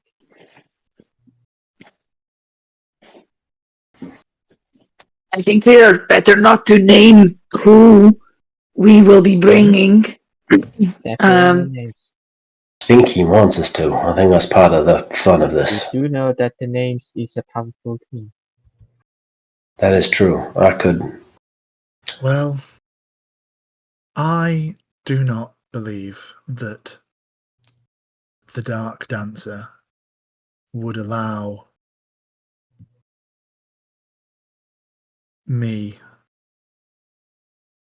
one of her own to be taken and captured and captivated in this place. So, in the name of the mission that I have pledged myself and the honor of the Dark Song Knights on, and as a natural enemy of my enemy, put my name forward. Only if you're sure, Miss Sarah. I would not I'm want to. not sure in the slightest, but you know what? I have faith, and faith is my strongest weapon. And in faith there is beauty and hope and glory, and I believe that that is strong enough. So, on my honor, as a follower of Ivy Stray and one of her Dark Song Knights, in the name of the mission, put my name forward. Okay, only if you. Okay, you are the best of us, Nasira. But it will not come to this, I swear to you. We will. I promise we will find the person to bring, and it will not be you. Exactly. Okay. I walk up. Of course, so, the agreement that we have come to is that we would like to offer you a follower of the faith of the Silver Mist, a true believer who would a follower of the faith of the Silver Mist for your entertainment in exchange for Malcor here, and in as collateral we would put up Nithsira here. Step forward, make yourself known. My name is Anisira Juskar of House Thuan Thuil, and I will step forward and I will walk to the top of the steps. Do you agree to take the place of the promised should you renege on your end of the deal? I do. And do you all agree to give me the name of the terrible liar of a devil on completion of this contract's signing? Of course. We'll give you the name as they have spoken it to us, and the location. And I agree. I will give you Malcor in return, though he has been fine. Immediately. Immediately. Are we agreed, Nisila and Lord? And he just grins at you. With the fact that no one can hinder us for bringing your new play toy of the ones we are finding.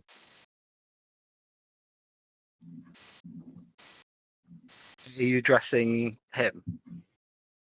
As in the contract of no funny business. As my friend Tia has said, no funny business. No one's allowed to prevent us or hinder us from bringing them here.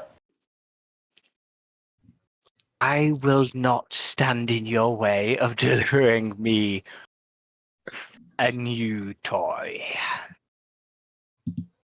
I believe we have an accord, if everyone else is satisfied with that. I agree. A bargain is made. I'll say I agree, but I'll say it in Infernal. Excellent. And he just gazes down, and the chain devil who's currently holding Malco by his side releases his chains and kicks him forward. Malco slowly stumbles to his feet, removing his own gag, and makes his way over to you. Now leave. I'm sure I have others to bargain with. Yes, my lord, of course.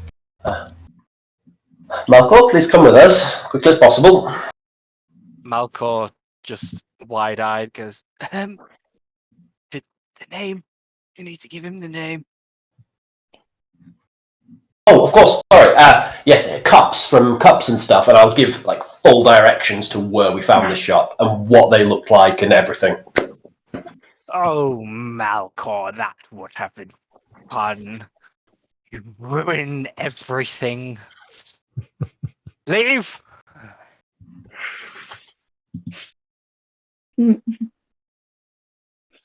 Alright, let's go.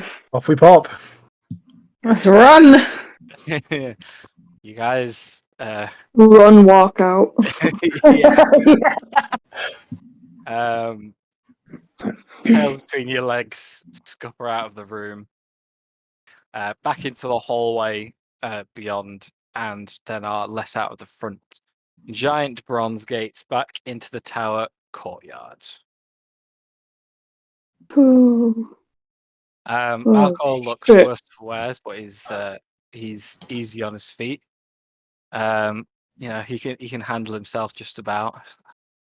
Well, whoever the hell you are, thanks. You're coming with us. We were sent here by Blackstaff, the Vigil. Things have happened. We will fill you in. But you need to come with us. We've been sent to retrieve you. Come on. And I'll just push him. I'll push him to like Teffel and Thog as like the largest members of the party, so he's not getting away. He holds his hands up and he just goes, wait. You were invited to the meeting, yes? Correct. Is now really a good time to talk about this? And I'll just like kind of take him by like under the arm. Okay. Yes. Fine.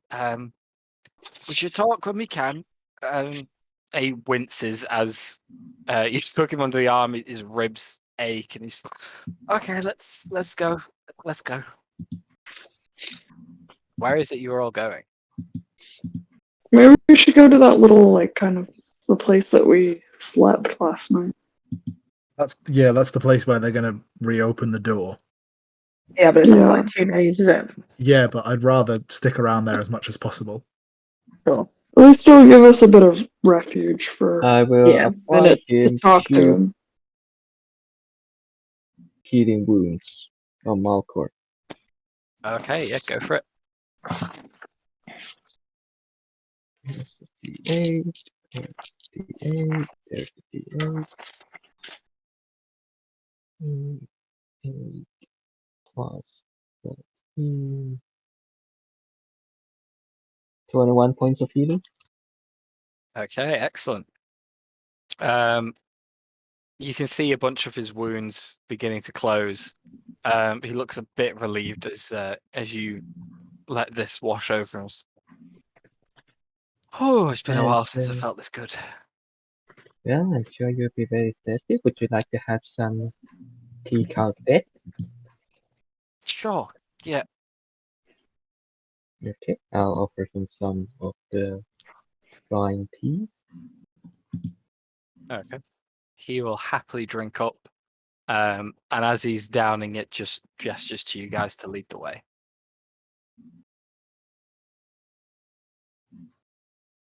Well, That's the hovel. to the old stomping grounds. Okay. On the way, Matt. Sorry.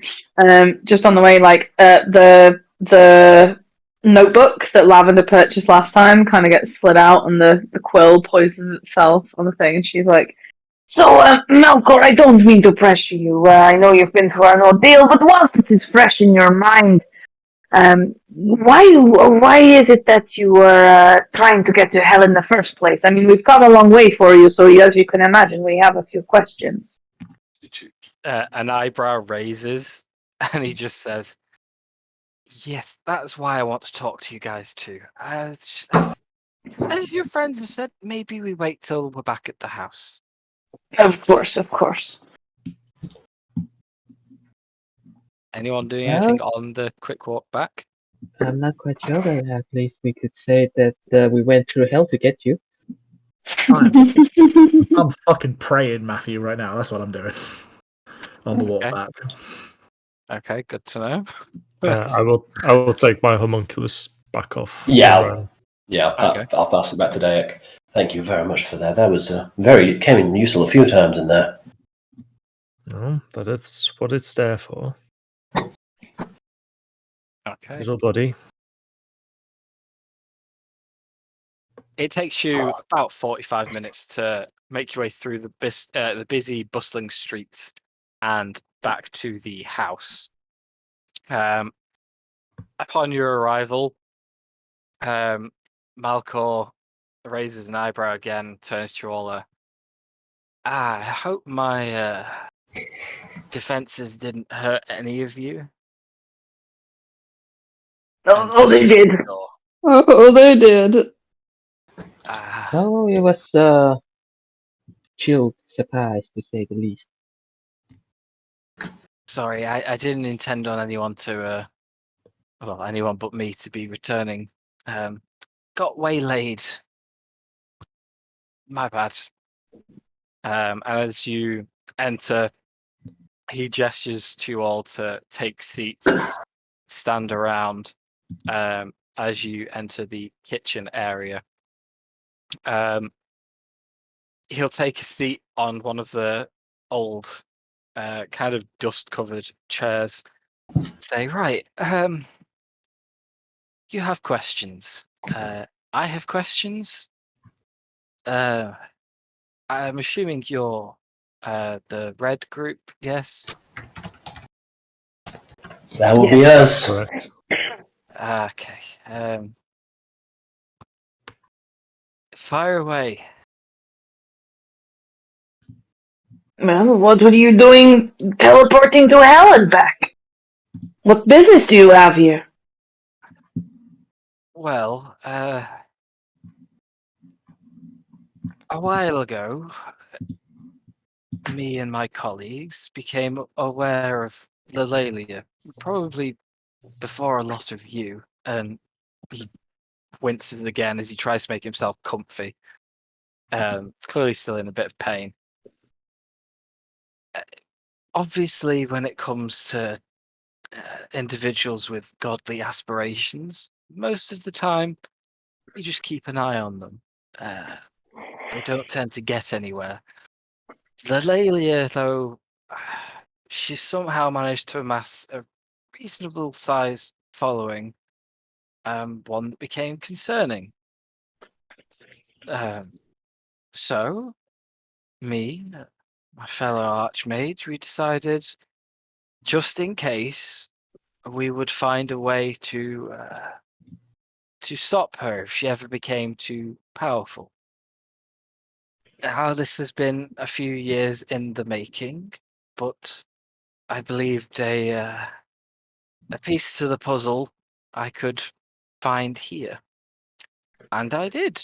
I have the information I need. I know where to look. I know where to go to have our backup plan, our reassurance in case the Lily gets too out of hand. But there's a downside.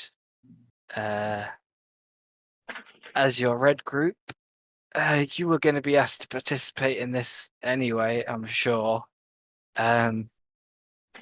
We can't leave hell yet. We have to go and find it. And he reaches into what remains of the tattered clothes he's wearing, into like a side pocket, beneath some of like the fabric, kind of hidden in his seams, and he pulls out a very visibly cold, icy tuning fork. And that's where we're going to pause for a second because I need to pee. Talk amongst yourselves. Let out your collective sigh of release that you are not all not dead. Be right back. Oh, thank fuck. I see what? Only 20 odd days more for me. Get there in time. It's fine. Don't worry. Well, Anytime. I really need to start fleshing out that backup character, I think. Oh no, we didn't specify an figure out- individual. We did Yeah. specify the individual. We can get any old follower and bundle them in and chuck them through that. Well, chuck them in here and we're gone. Yeah. I don't think we ended up specifying a time either in the final deal.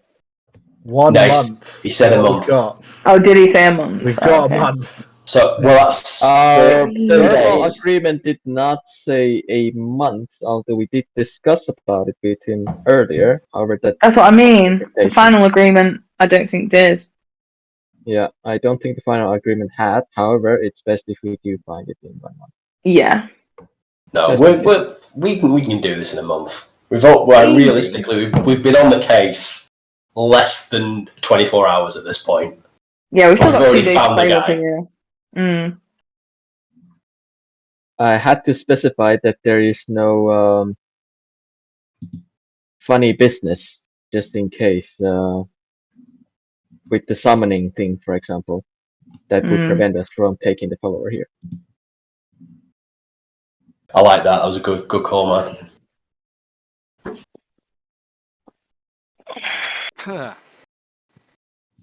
Hello. Hi. Is everybody present? Fortunately. For another Wait, 20-something days. It would really suck if this was February, wouldn't it? What month is it, Matthew? Ah, shoot! We'll say know it's what? November in the game as well. Okay. Don't all Faerun things have 30 days from memory? Oh man! It's like 310 days or something, isn't it? You know, I think I would have thought of something quite useful. But unfortunately, I didn't got it in time. We would say I mean, that we will worst- bring them tomorrow. I mean, worst case scenario, if we lose track of time, we can currently ask Tia maybe to make us a stopwatch as well. Or a timer or anything other than a normal watch. We could, but I was thinking if our contract were to say we will bring him tomorrow, it would be interesting, wouldn't it? Because it would never be tomorrow.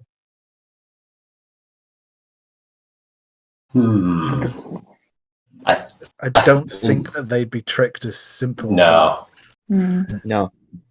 Especially not However- with the mantle of the Lord of Lies. However, tomorrow will never come. All right, Ronan Keaton, calm down.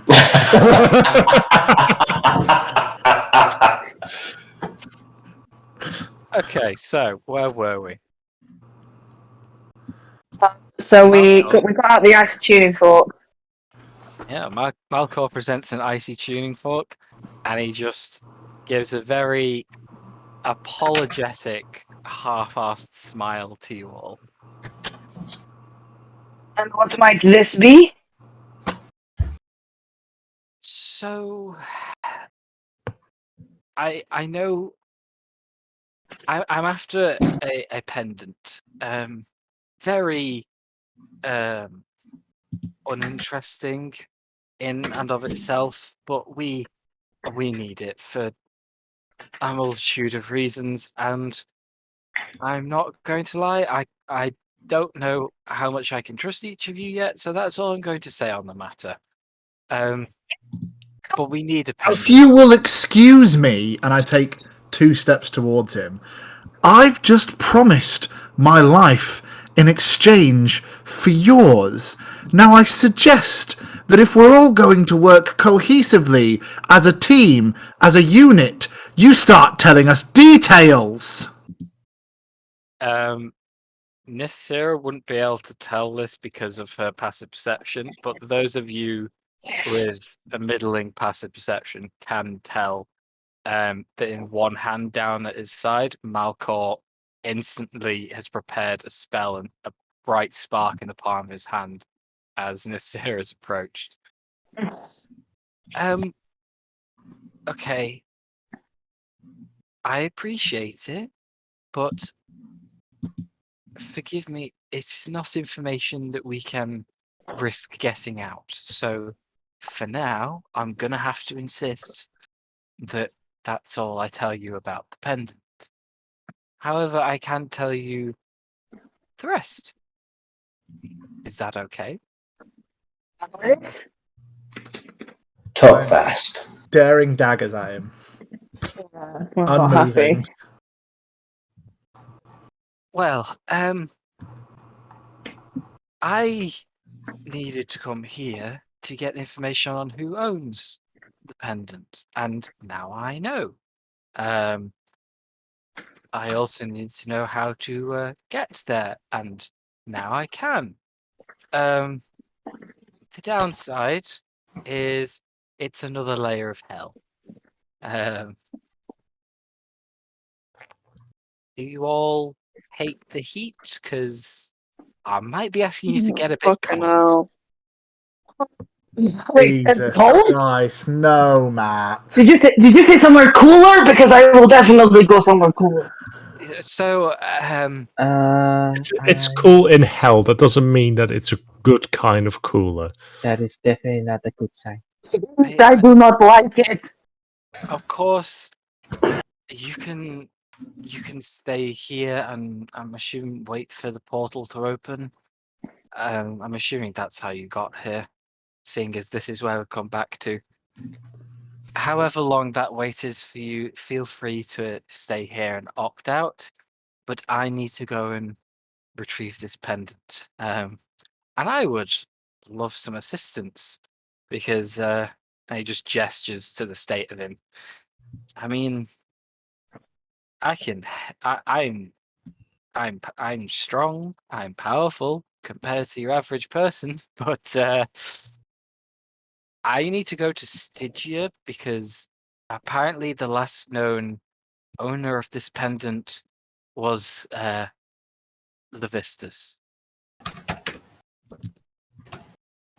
Excuse me. Fucking hell. Excuse me. You. Oh my god. Who did you say? Deeper into hell. Well, technically, like lesser. I thought you were going to take us to one down. Or no, sorry. Two down, is it? Wherever Kania is. Yeah, to Stygia. Again, I know this is a lot to ask. I am only asking it because if you were all important or strong enough to be invited to that meeting and then come to hell to rescue me, apparently you can hold your own. So, again, I am not forcing you to do anything here. I am just saying that's where I need to go. Seeing that you have all this information, do you also know how long this would take? Because we cannot communicate with the outside world, and there's going to be a portal in 2 days, and then it's closing again.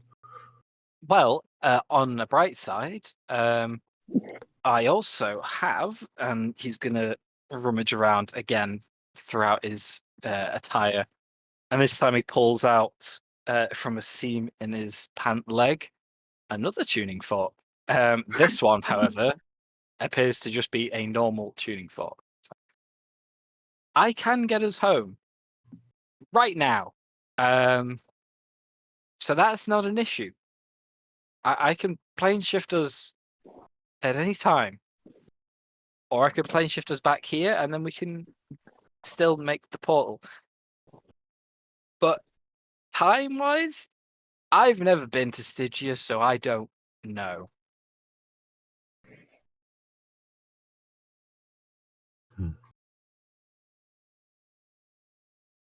Fine. Fine. As long as when we do this, you must know that then you can trust us and then you tell us what this is because we're on the same side here, okay? We're both trying to defeat Lelia, and I feel that this information will be useful to us as well. He gives a look around to like the windows and exits to the house, and once we're back in Blackstaff Tower, I will tell you everything I know. Just one more thing. If this starts taking a very long time, we have other things to do. Because if you want all our help, you gotta help secure the soul of the person that got you out of there, and that lady is right there. So I suggest you thank her. I will. Thank you. I will.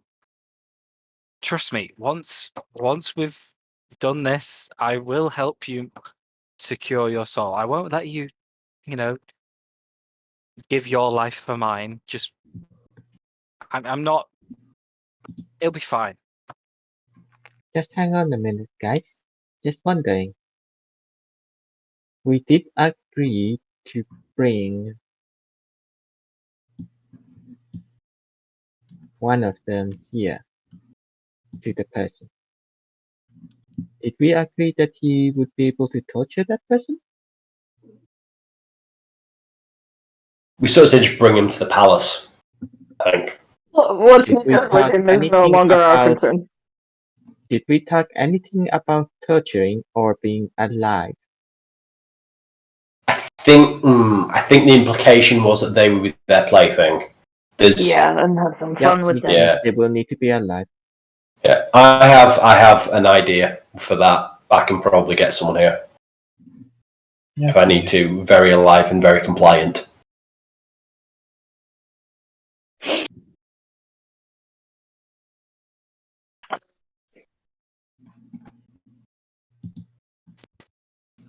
So, So can we go straight there, or do we have to make some preparations? that's what I was about to ask you. I don't want to be in hell anymore. I know I'm a bit beaten up, but I'd love to just get out of here. And if that means going to hell to get out of hell, then I'm ready to go. It's up to you guys. Said that when we leave, you'll get all of your stuff back, right? Is what? Sorry. When we leave, they said that they will get all of their stuff back. We don't have to go anywhere to get it. Oh no. Once you leave the city or the plane through the city, then yes, I think all your stuff just is returned. Just from memory, Matt, was there anywhere that's sold in like the nearby vicinity? I'm just thinking on the off chance that we get stuck somewhere. More Things coffee. more coffee, no. Like rations or something equivalent to that, the hell equivalent. You could definitely just go out and find rations here. Yeah. Yeah, I think I would just like as we're kind of chatting, like just make a very quick pop across to the shop. If anyone else wants anything, You know? for like I don't know, what's the price of rations nowadays? It is 5 silver pieces for 1 day of rations. 5 silver for 1 day.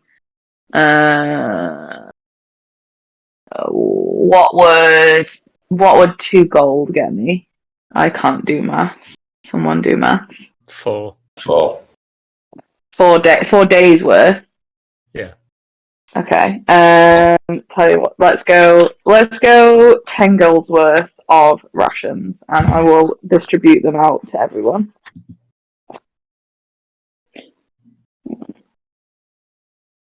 Yeah, I'll chip in for that. I'll give you a couple of gold. Yeah, me too. I'll give you a couple of gold. Why don't we just buy So- another 10 now, adding?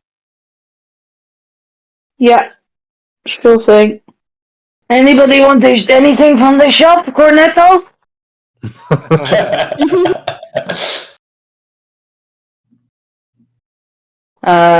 Sweet. So how much gold do we have in total for rations, please? Yeah, So I got I've given 10, you a two. I've 10. given you two. I give you Two. 2. I give 2 as well. I got 2 as well. Okay. 24. 24. However many that makes. So whatever. 48. Yeah. which is 48 6 rations. rations for everyone, unless you're including Malcor. I'll give him like Actually, I am not. cool. I'll spread them out equally across everybody. I'll donate Malcor a couple of my own, so I'll have 4. Okay. Just in case, you know, we might get stuck, or they will always come in handy. Was it 7 or 8? 6. 6. Yeah, My per bad, it's person. even worse. I'll give Malcor 1 as well, so I'll just take 5. Okay. Good to know. How large of size of ration it is? Because Tia's kind of small. Anyhow. So, what's the plan, guys? What are you wanting to do? I mean, I guess we're going to a couple levels down, right? Mm-hmm. I think that's the general consensus. Okay. How do we get down there? Well, if Or you're up all there? you're all ready to go, Malcor pulls out a very, very tightly wrapped, very small scroll that he rolls out on the floor, and you can see it's a very, very crude sketch of what appears to be a castle of some description. As he lays it out, he pulls out this cold tuning fork. He says, "Okay, gather round. Everybody hold hands." Wait, are we going somewhere like super cold? Are we gonna need like furs and stuff? Or is it just gonna be like a little bit cold? Do we know that? I think it might be as cold as our welcome. I'm gonna say ice cold. Don't really know beyond that, but I'm hoping to take us straight to where we need to go. So I'm hoping there won't be any trekking across desolate landscapes involved. So hopefully not winter coats, but I don't know.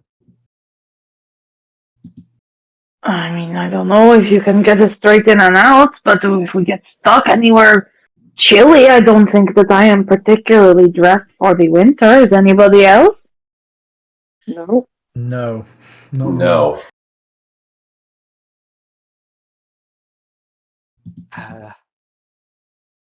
As I say, you can wait here if you want.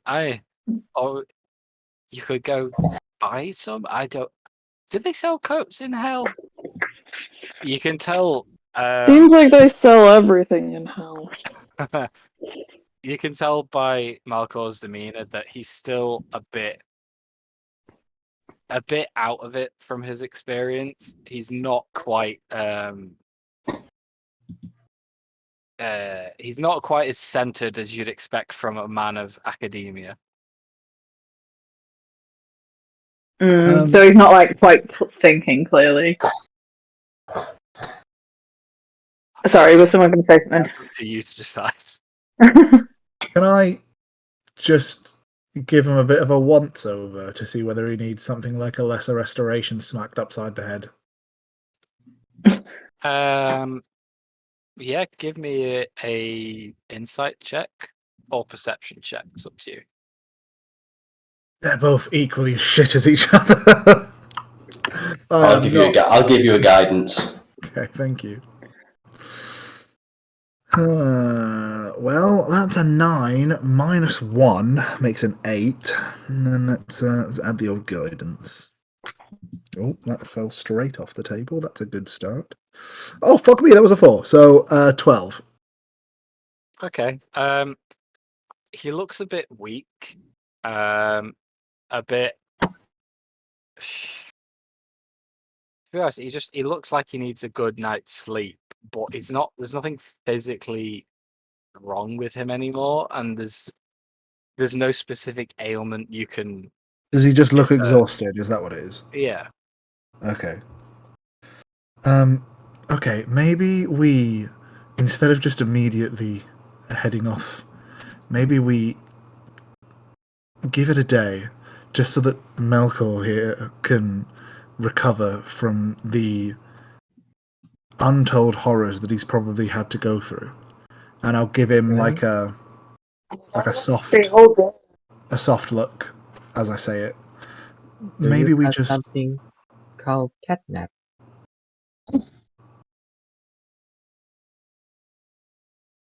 No, sorry. Please continue.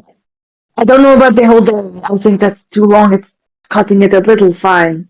Do you need a little rest, Malcor, or how are you feeling? Not great, but I can rest when we're successful. Well, I don't want to get us stuck somewhere and then freeze our tits off, okay? So just give me 10 seconds or like 20 minutes. I'll be right back. Can I just go looking for like how many is it there of us? 8? 7, 8? Yeah, I'll go with and assist. Try and like carry things. I will definitely go help as well. There are Yeah. 8 of you, 9 including Malcolm. I'm just looking for like the most basic like cold weather clothing esque type stuff, if it even exists in this layer of hell. Okay. Give me an investigation check. Sure. Can I assist? Yeah. And can I apply a flash of genius to see where to look at with the +1? Yeah, Yeah, mine's go only a 13. 21.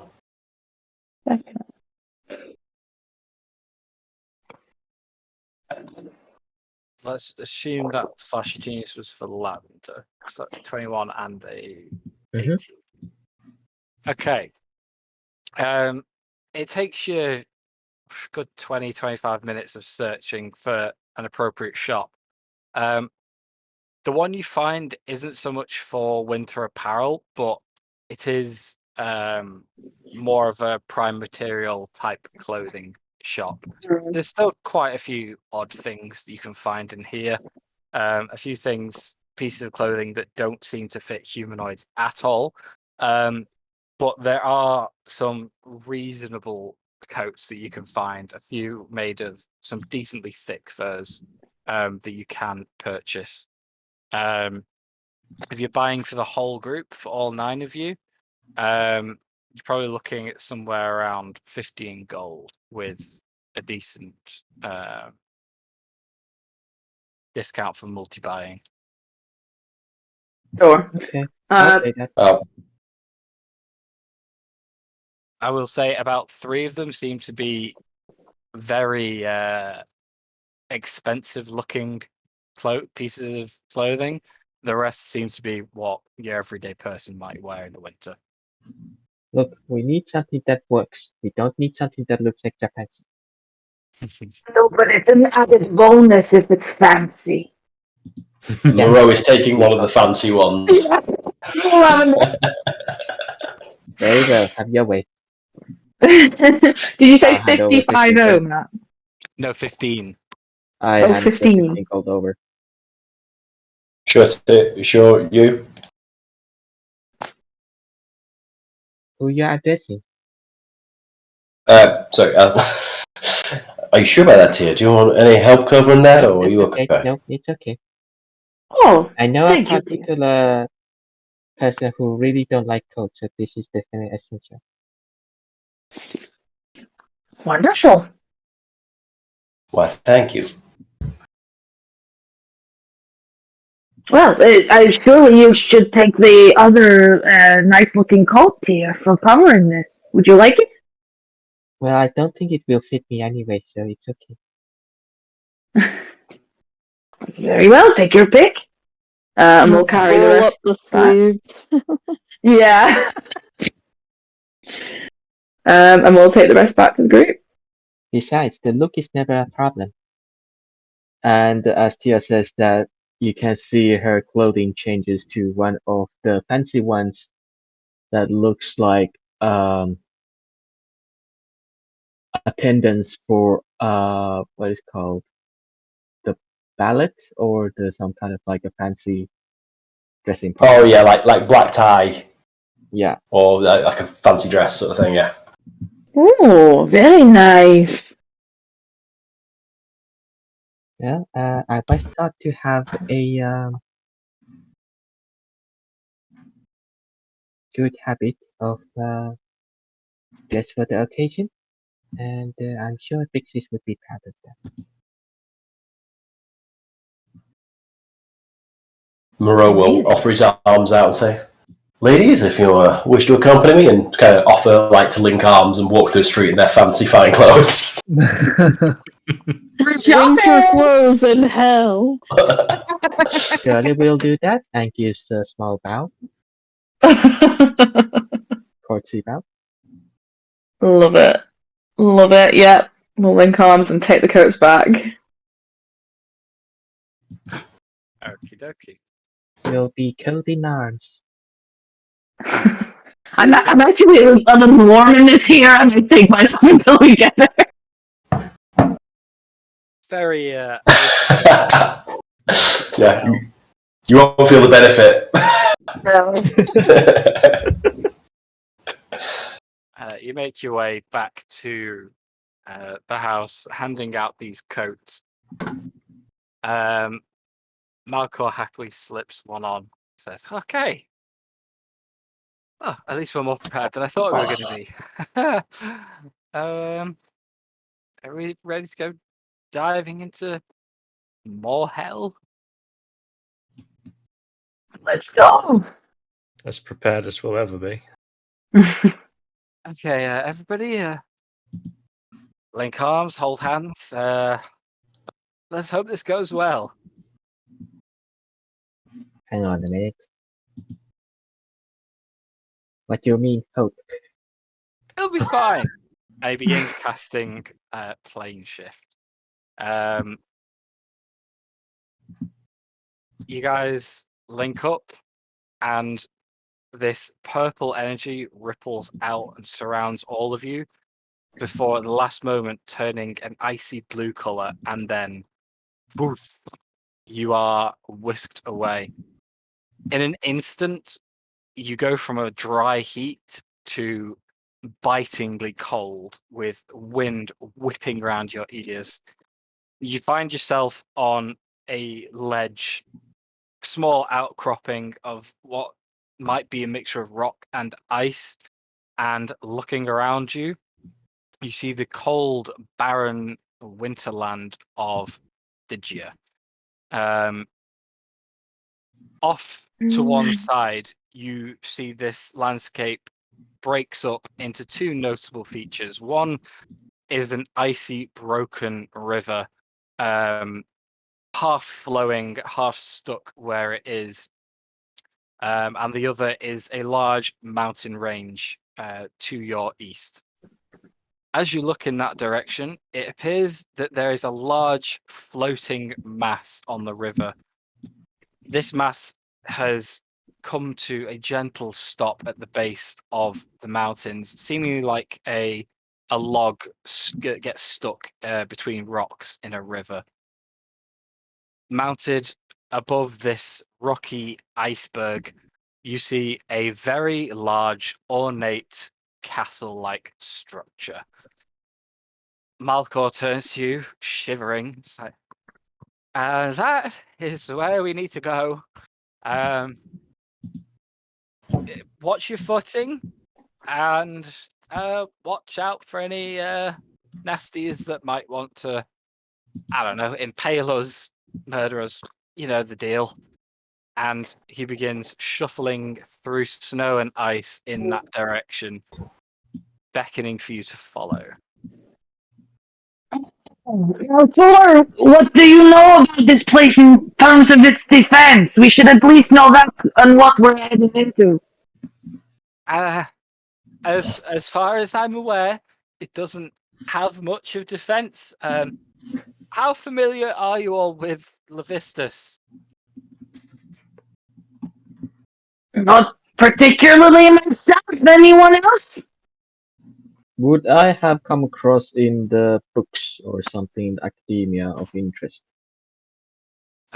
Give me a religion or arcana check. Okay, that is 21. Okay, yes. You would know a bit about Levistus.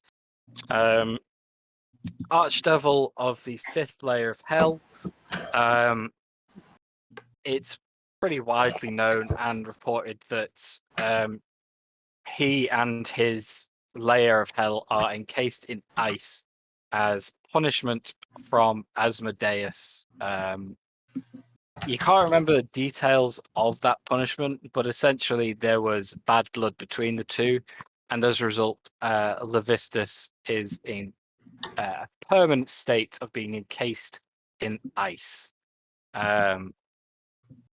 So, as it comes to layers of hell, it's very inactive, as there's not a lot you can do if you're encased in ice as an archdevil.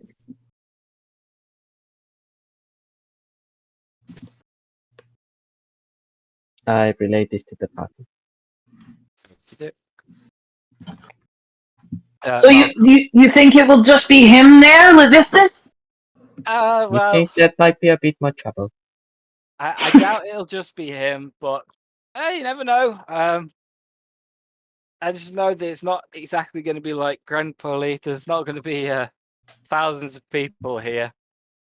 The castle itself just floats around the plain randomly most of the time, so it's not exactly a center of culture or power or anything. Is there anything you guys want to do?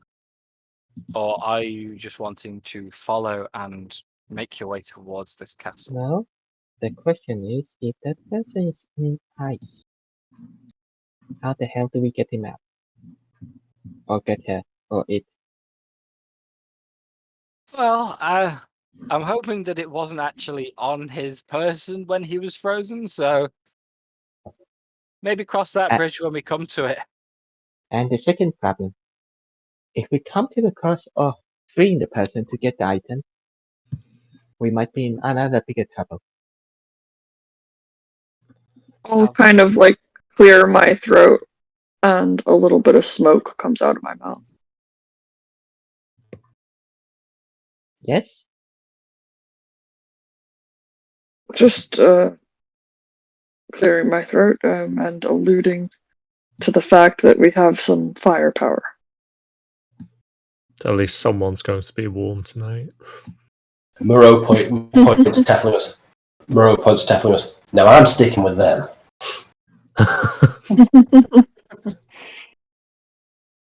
Oh, firepower, you say? That sounds good. Just in case we need it here. If nothing else, we all get a if we weapon? need to start a fire. Well, Do we all get our Yeah, weapons do we back have by our now? weapons back? Checking your persons over. Yes, all of your equipment has been returned. Oh, hallelujah. Um, now I do have some questions. But please go ahead.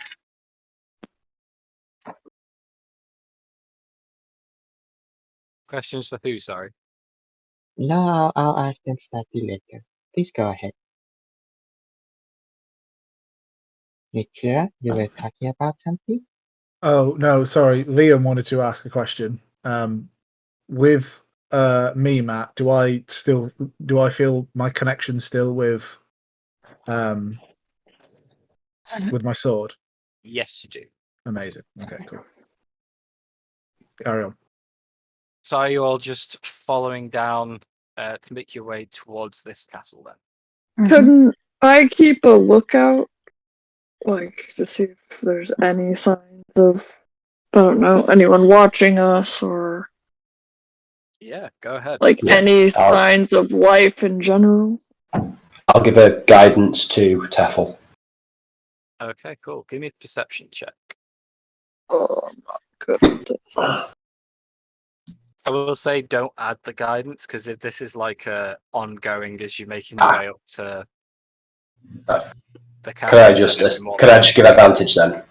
If that's possible. If you want to assist. Yeah. Oh, 14. Okay, good to know.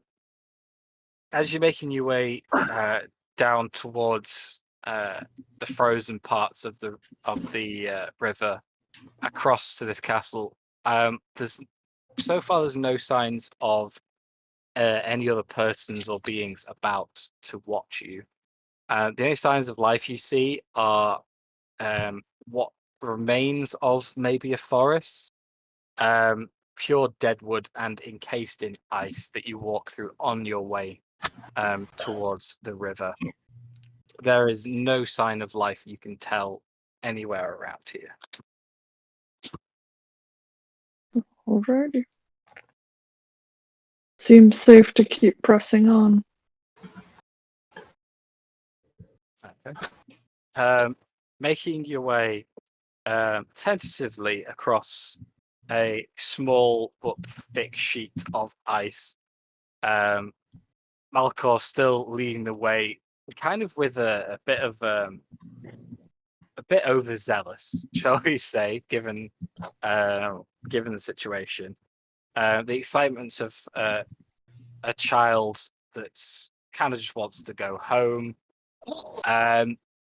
Presses on up a ridge and towards a open set of what used to be doors. You can tell this low part of the castle that you're about to enter was probably either a grand hall or a entry hall into the main structure of this castle. Part of the lower structure of many levels above.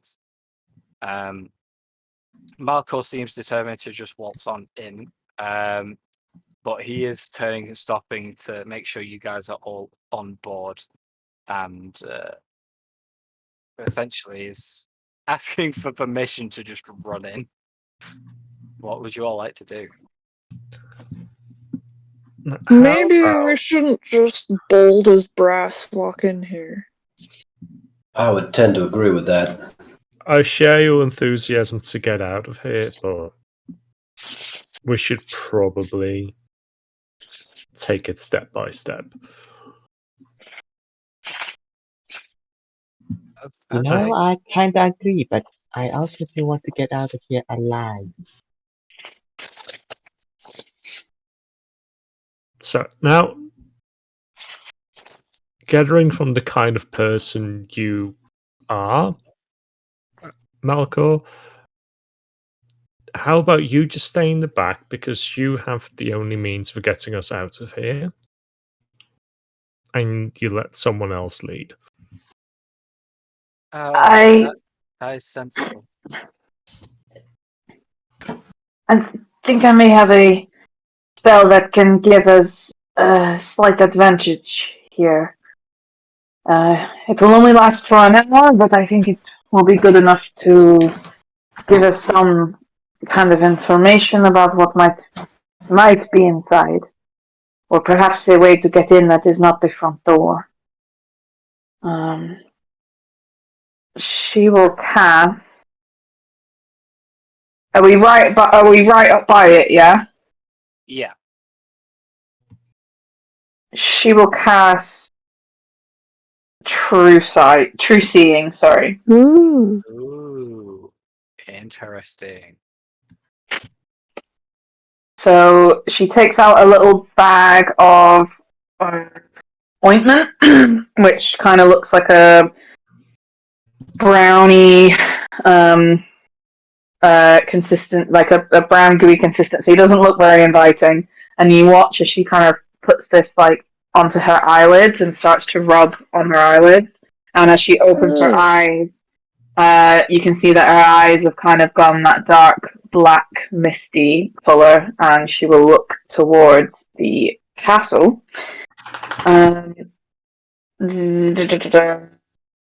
She has true sight, notices secret doors hidden by magic, and can see onto the ethereal plane out to 120 feet. Okay. Interesting. Let me just do some quick calculations based on where you guys are stood.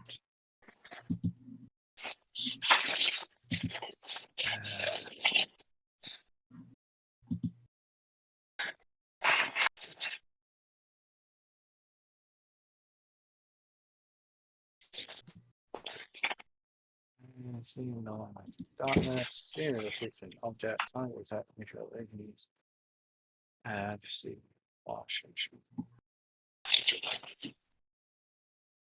Okay, cool.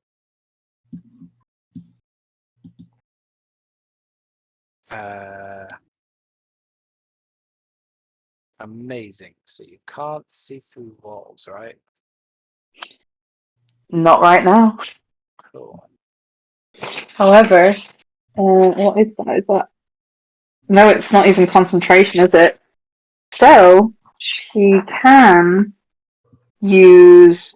What is it? What is it? What is it? What is it? It's one of the things that I have.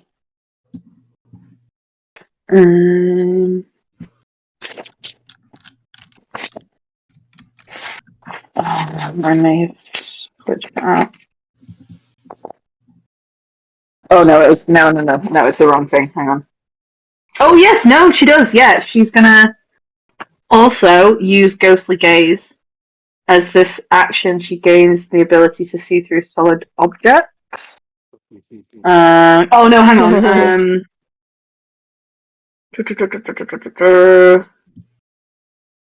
This special sight lasts for 1 minute or until your concentration ends. So she can kind of see through the first few like rooms or doors, depending on where she is, where they are. Okay. Looking ahead Mhm. to the other layers of the castle from where you're at, Mhm. you can't see much besides empty, iced over, and long forgotten hallways. Everywhere seems reasonably empty. As you look into the this first large chamber ahead of you, Mhm. you can see a room filled with statues, long, no longer used ornaments, decoration and grandeur that is buried under snow and ice and long forgotten. Mhm. All seems quiet and still, except with your ghostly gaze, you can see that up in the rafters of this icy hall, Mhm. asleep and clinging to the ceiling, there are two very icy looking devils, each with a giant trident looking, spear looking object slung onto their. Whoa. Jeez. So relay this to the group. Are there any other hidden entrances within 120 feet that can be seen with her true sight? There are not. Both with the true sight and with your normal The vision. ghostly gaze. Yeah, looking along the outside of these walls, while there may be other entrances to the castle or on other levels, the only actual openings you can see are these two large openings ahead of you that clearly used to contain doors, but now is just an open archway to the elements. Okay, so she kind of holds her hand up in a motion of don't stop. An emotion of stop, don't move. Puts her fingers to her lips. Does she detect any visual illusion within 120 feet either? You do not. Okay. Oh, can I tell if those creatures are trying to be invisible? Like, does it show that they're? Because it says I can see invisible creatures on objects. So yeah, they are not trying to be invisible. However, you can tell by the positioning in some of the struts of the ceiling that they are purposefully concealed. Okay. Yeah. She will turn and very quietly say, "Okay, there is she's whispering, but I'm just gonna, because of the levels, I'll speak. Okay. There are two creatures inside immediately. They are hiding. I cannot see any other kind of hidden entrance or door or anything like that. If we can potentially find a way around, then we could. I can scope out a little more of the building that way, but unless anyone can find something quickly, I don't want to waste, too much time trying to find another way in. At the very least, we just need to prepare that these things will probably ambush us when we get inside. So if anyone has any ideas to get the upper hand on them, then that might be an idea. Go ahead. So you said that you can see these things within 30 feet? That I can see more for about 120 feet, but for actually through the walls, I can see just the first room or so. So there could be more. I can only see the two in the first room. Okay, are they close by or like they're up in the rafters? Yes, I think they would probably wait and jump us if we walked in without knowing. Okay. They're asleep, he said? Yes, or perhaps hibernating, perhaps just laying in wait. It might be possible for us to sneak by if we are all sneaky enough, but then I don't know how many more there are inside, and I cannot see through the wall again until we rest. But that is the first lay of the land. The other, however, I have an hour of, and I can see, other creatures potentially, or other entrances for a little longer if we want to try and sneak by. Okay, Matt, if I cast Detect Thoughts for surface level, are they within reach of me? It's 30 feet range. If you get right up to the entrance of the door, yes, one of them will be in range. So just to give you an idea of the scope of this room, these two archways where the doors were are about 20 feet across, and there is about 35 feet between them. So you can definitely get in range of one of these creatures. What are the surface thoughts of it? If it has any, because it has to have intelligence of 3 and must speak any language. Okay. Or must speak any language, so. Detecting the surface thoughts,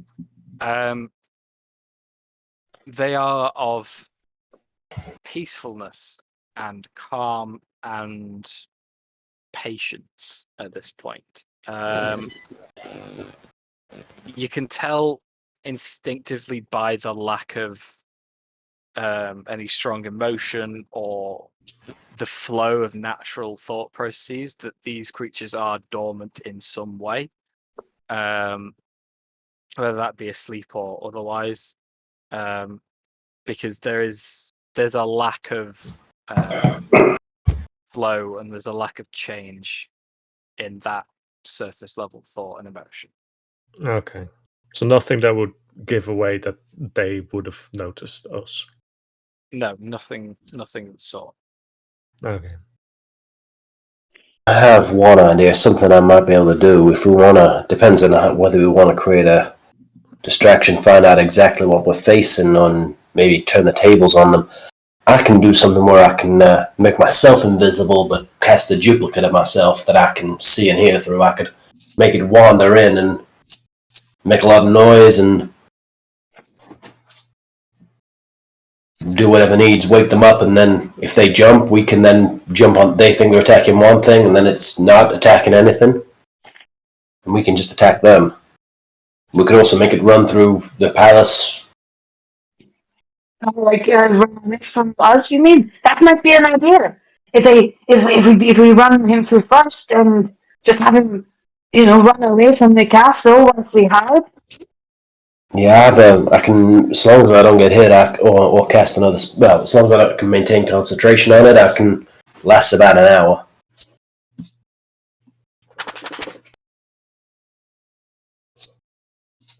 Sounds like quite a good idea. I think it's a very good idea. See how they react. Because if they don't react, it might be that other creatures in this place are just,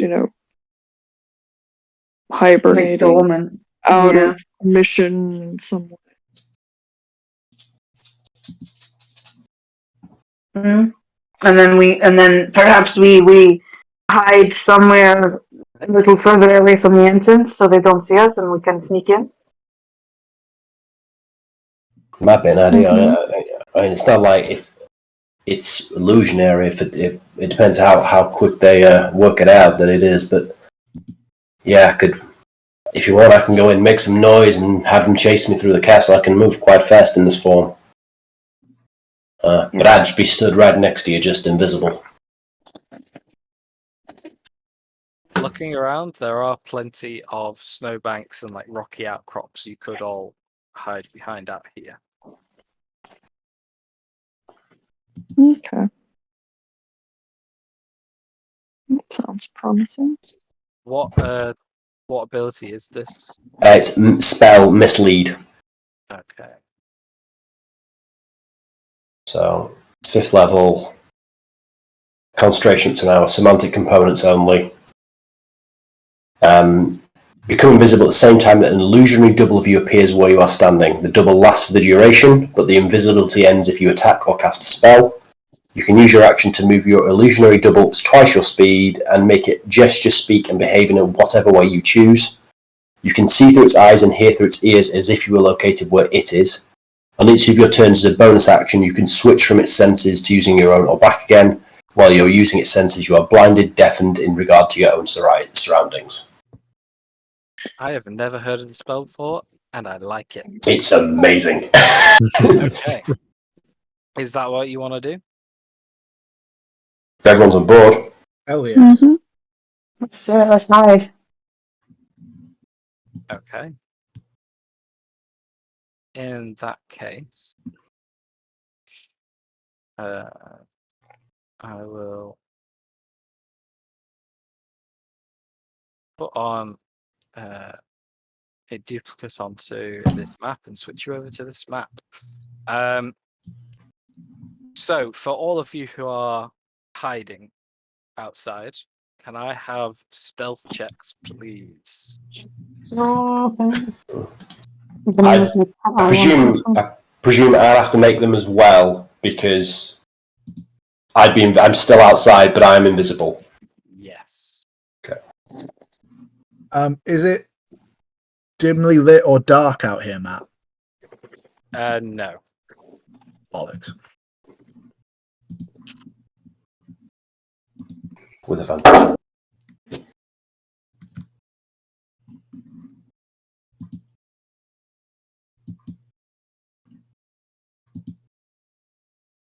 Okay. These are reasonably good stealth checks, guys. Plans along with the sneaking.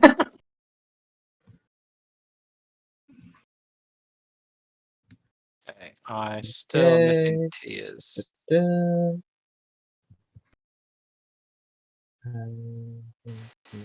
That's with disadvantage, so that would be a 9.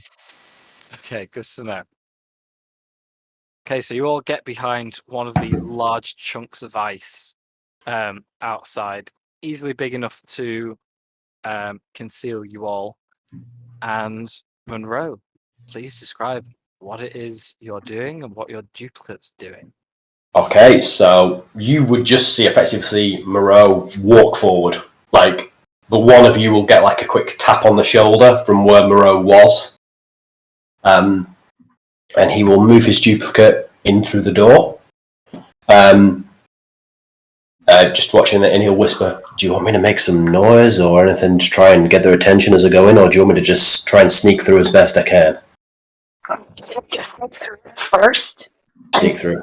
Your double can. You said it can see. Yeah, I can see through its eyes. I lose my own senses while it happens, but I can.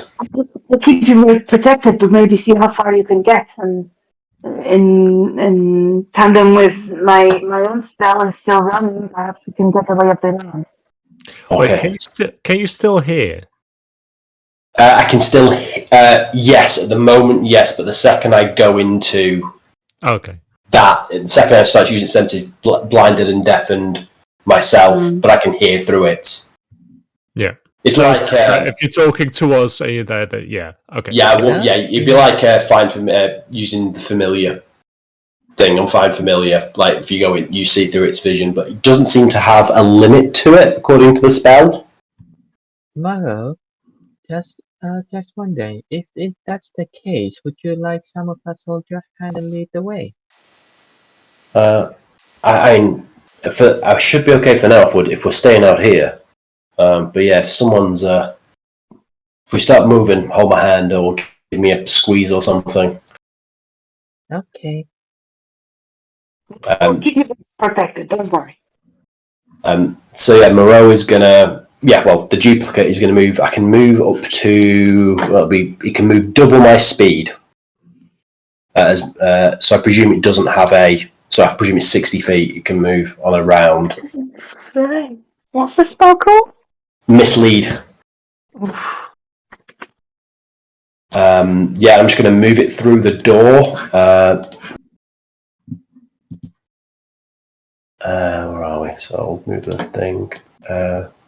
So yeah, move it the first 60 feet to there. Okay. And are you trying to make it be stealthy while it's doing that? Yes, I'll let you rule, obviously, on how you want to do it. It's illusionary double, so I don't know. I don't know if it's got any like corporeal things, so I don't know if it'd make noise. I've no. I just really read it. You can choose to speak the way you choose, so I would assume. Yeah, I would say it doesn't make a noise unless you want it to. Yeah, I'll say at the moment from sneaking through that I'm just kind of like it'll do the sneaky, like Pink Panther style walking through, but yeah, just first 60 feet, and then I'll go into its senses, look around, see what I can see. Okay. As it's already been pointed out to you, you look up, and at the top of the stairs, above that, you can see these two large ice devils clinging to the ceiling in this dormant state. Cool. I'll make a note of them and then keep moving onward, just looking around as I go to see what I can see. So I'll move another 60 feet. So 1, 4, 5, 6, 1, 2, 5. It would be under there, 6. Okay. Yeah, you still don't see anything of other than those two devils. This obviously is a very large hallway. Clearly was built with the idea of having many, many visitors and guests, but no longer. Okay. Yep. Keep going. Another 60 feet. 1, Can 2. I ask for a perception check, please? Perception. Ooh, that's probably not good for me. I'm going to roll one of my knowledge from a past life as well. Not a great one. So 3 plus 5. That's an 8. Okay. Yeah, nothing again so far. Okay, so I'll say I think this is going well.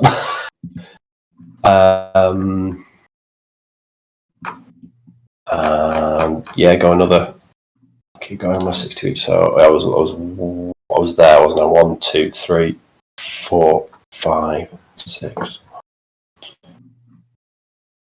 5, 6.